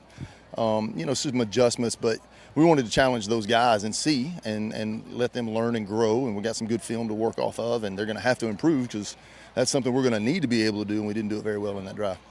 Coach, obviously all the attention's on Jared, but my goodness, Tate Mathis. Yeah, freshman. How much does Jared help Tate? I know they're close. Yep. But the things that Tate can learn from Jared, that's got to be exciting for you to know that your future is in really good hands. It is. Tate came to us this year as a freshman, and he had an opportunity where he was to challenge for the starting position, and in my opinion, most likely win that position, but he wanted to be in a situation that would help him grow and learn and improve. He knew coming in that he would be, doing just what you said, just learning and watching and getting reps and competing and, doing all the things. It takes a really unselfish, character to do something like that. And delayed gratification is a lost art. And so I think he sees what the future holds for him. We're certainly excited for him. We've got another freshman, Becton Ost, who's also growing and learning and doing a great job. And we've got, guys even below them down in our 5th and 6th grade level and middle school level. So you want the pipeline to kind of stay full, and we're excited about the future with any of those guys. But Tate is a great player. He's a really intelligent football player, and so he's just soaking up information, getting reps, And, the future is bright here at that position. Especially with Smith at running back. Hudson also a freshman. Wow. Like I said, we're blessed. And then Michael Hoskins, number 22, is really a running back as well. And then we have T.J. Ward, who's a transfer, who won't be eligible till the end of the year, who's a college prospect at running back. So it's a stable of guys. Yep. And, again, the thing I just want to keep hammering home is I'm so blessed here with the culture of our school, that this is an unselfish group of guys that could totally come unraveled with the idea of touches and carries and targets and all that stuff. And we're just about going and being the best we can be and winning a championship and loving the brotherhood. Fun to coach a team like that, isn't it? It is. It really is. Well, it's a great credit to you and your staff and the program you have rolling here. Jeff, thanks, thank guys. you. Appreciate you. Appreciate very much. y'all. So good to see you again. Y'all take care. Thank you. Jeff Brothers, head coach here, got a great thing going here at Nashville Christian. And certainly I want to send our congratulations. Goodpasture, they lost tonight 43-13. Extremely young team being developed by Tyler Turner. They're going to get better with all that youth. That is clearly going to get better. We'll take a break. We'll come back. We'll go through the final stats and turn you loose here for the night from Nashville Christian in just a moment on WNSR Nashville Sports Radio.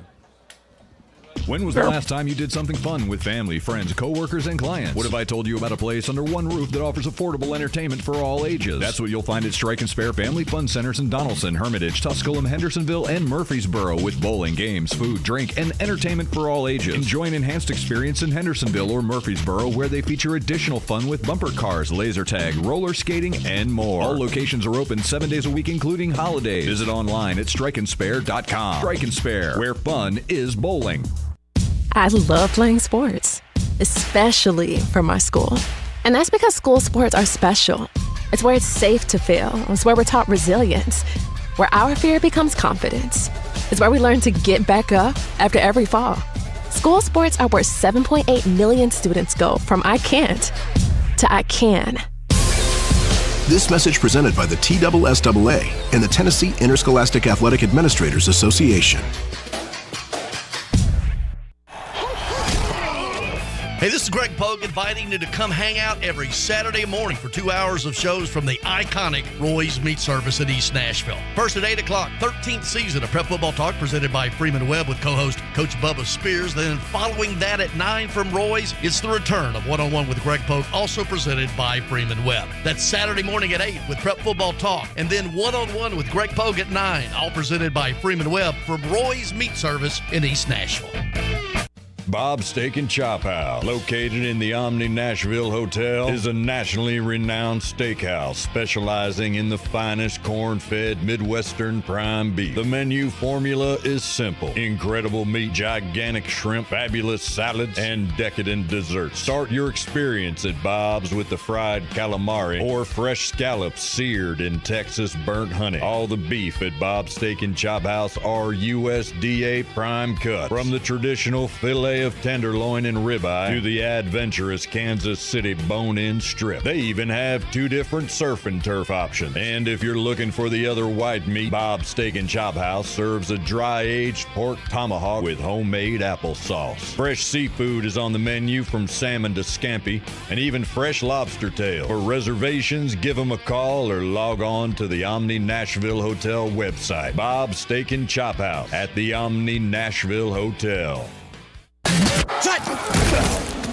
Hey, Nashville, Bill King with the Bill King Show. Weekday morning, 6 to 9. You're listening to the MidState Checkdown High School Football Game of the Week. Now back to Joe Fisher and Coach Pete Cordelli. Again tonight, Nashville Christian a winner by a score of 43-13 over Goodpasture. Final stats, Nashville Christian, talking about balance, 151 on the ground, 154 through the air, 305 yards of total offense. Goodpasture 155 on the ground, 43 through the air, 198 total. Third downs, Goodpasture 2 for 11 tonight. Nashville Christian 3 for 4. Eagles 13 first downs, and the Cougars with 12. Individually, Jared Curtis 7 of 11 passing, 117 yards and a touchdown. Then he also had a rushing touchdown, 6 carries, 78 yards. We alluded to it in the postgame interview. He did fumble the ball a couple of times. One of them was recovered for a touchdown. One was recovered as a turnover by Goodpasture. Haywood, 4 carries, 61 yards, and 2 touchdowns on the night. Smith, 5 carries, 20 yards, the freshman as well. Mathis came into the contest late, 3 for 3 passing for 37 yards in his appearance. Leading receivers, again, they spread it around. 7 different receivers tonight. Crampton, 3 catches, 37 yards, and a touchdown. Druello was the leading receiver yardage-wise with 46 yards, and that was on one single reception. For Goodpasture, Angel 4 of 15 passing for 43 yards. He was sacked 3 times, but 20 carries, 92 yards, and a score. In fact, he was sacked 4 times on the night. He also rushed for 2 touchdowns. He scored both of the Cougars' touchdowns tonight. Dawkins had a good night, 13 carries for 63 yards. Leading receivers, well, they spread it. Frost, 1 catch for 10, White, 1 for 17, and Dawkins, 1 for 16. So Nashville Christian improves to 5-1 on the season, and Goodpasture falls to 0-7. So we're looking forward to next week. My thanks to Pete Cordelli once again for all of his work in the booth. The Bearman Todd Berry with the stats. Adam Johnson handling everything here, engineering and production-wise, and certainly thanks to Hal back in the studio, and most of all, thanks to you for being with us. Again, our thanks to the cooperation we got during the week from both sides, from Goodpasture and our friends here at Nashville Christian as well. That makes these broadcasts possible, and I certainly do appreciate it. So most of all, appreciate you for being with us. I'm Joe Fisher. Thanks for joining us. Final score again, Nashville Christian 43, Goodpasture 13. We'll see you next week on WNSR, Nashville Sports Radio. Thank you for listening to the MidState Checkdown High School Football Game of the Week. Presented by Freeman Webb, Omni Nashville Hotel, Strike and Spare Family Fun Centers, Wesley Mortgage, Medical House Calls. Next Friday, our game is FRA traveling to East Nashville. Coverage starts at 6:45.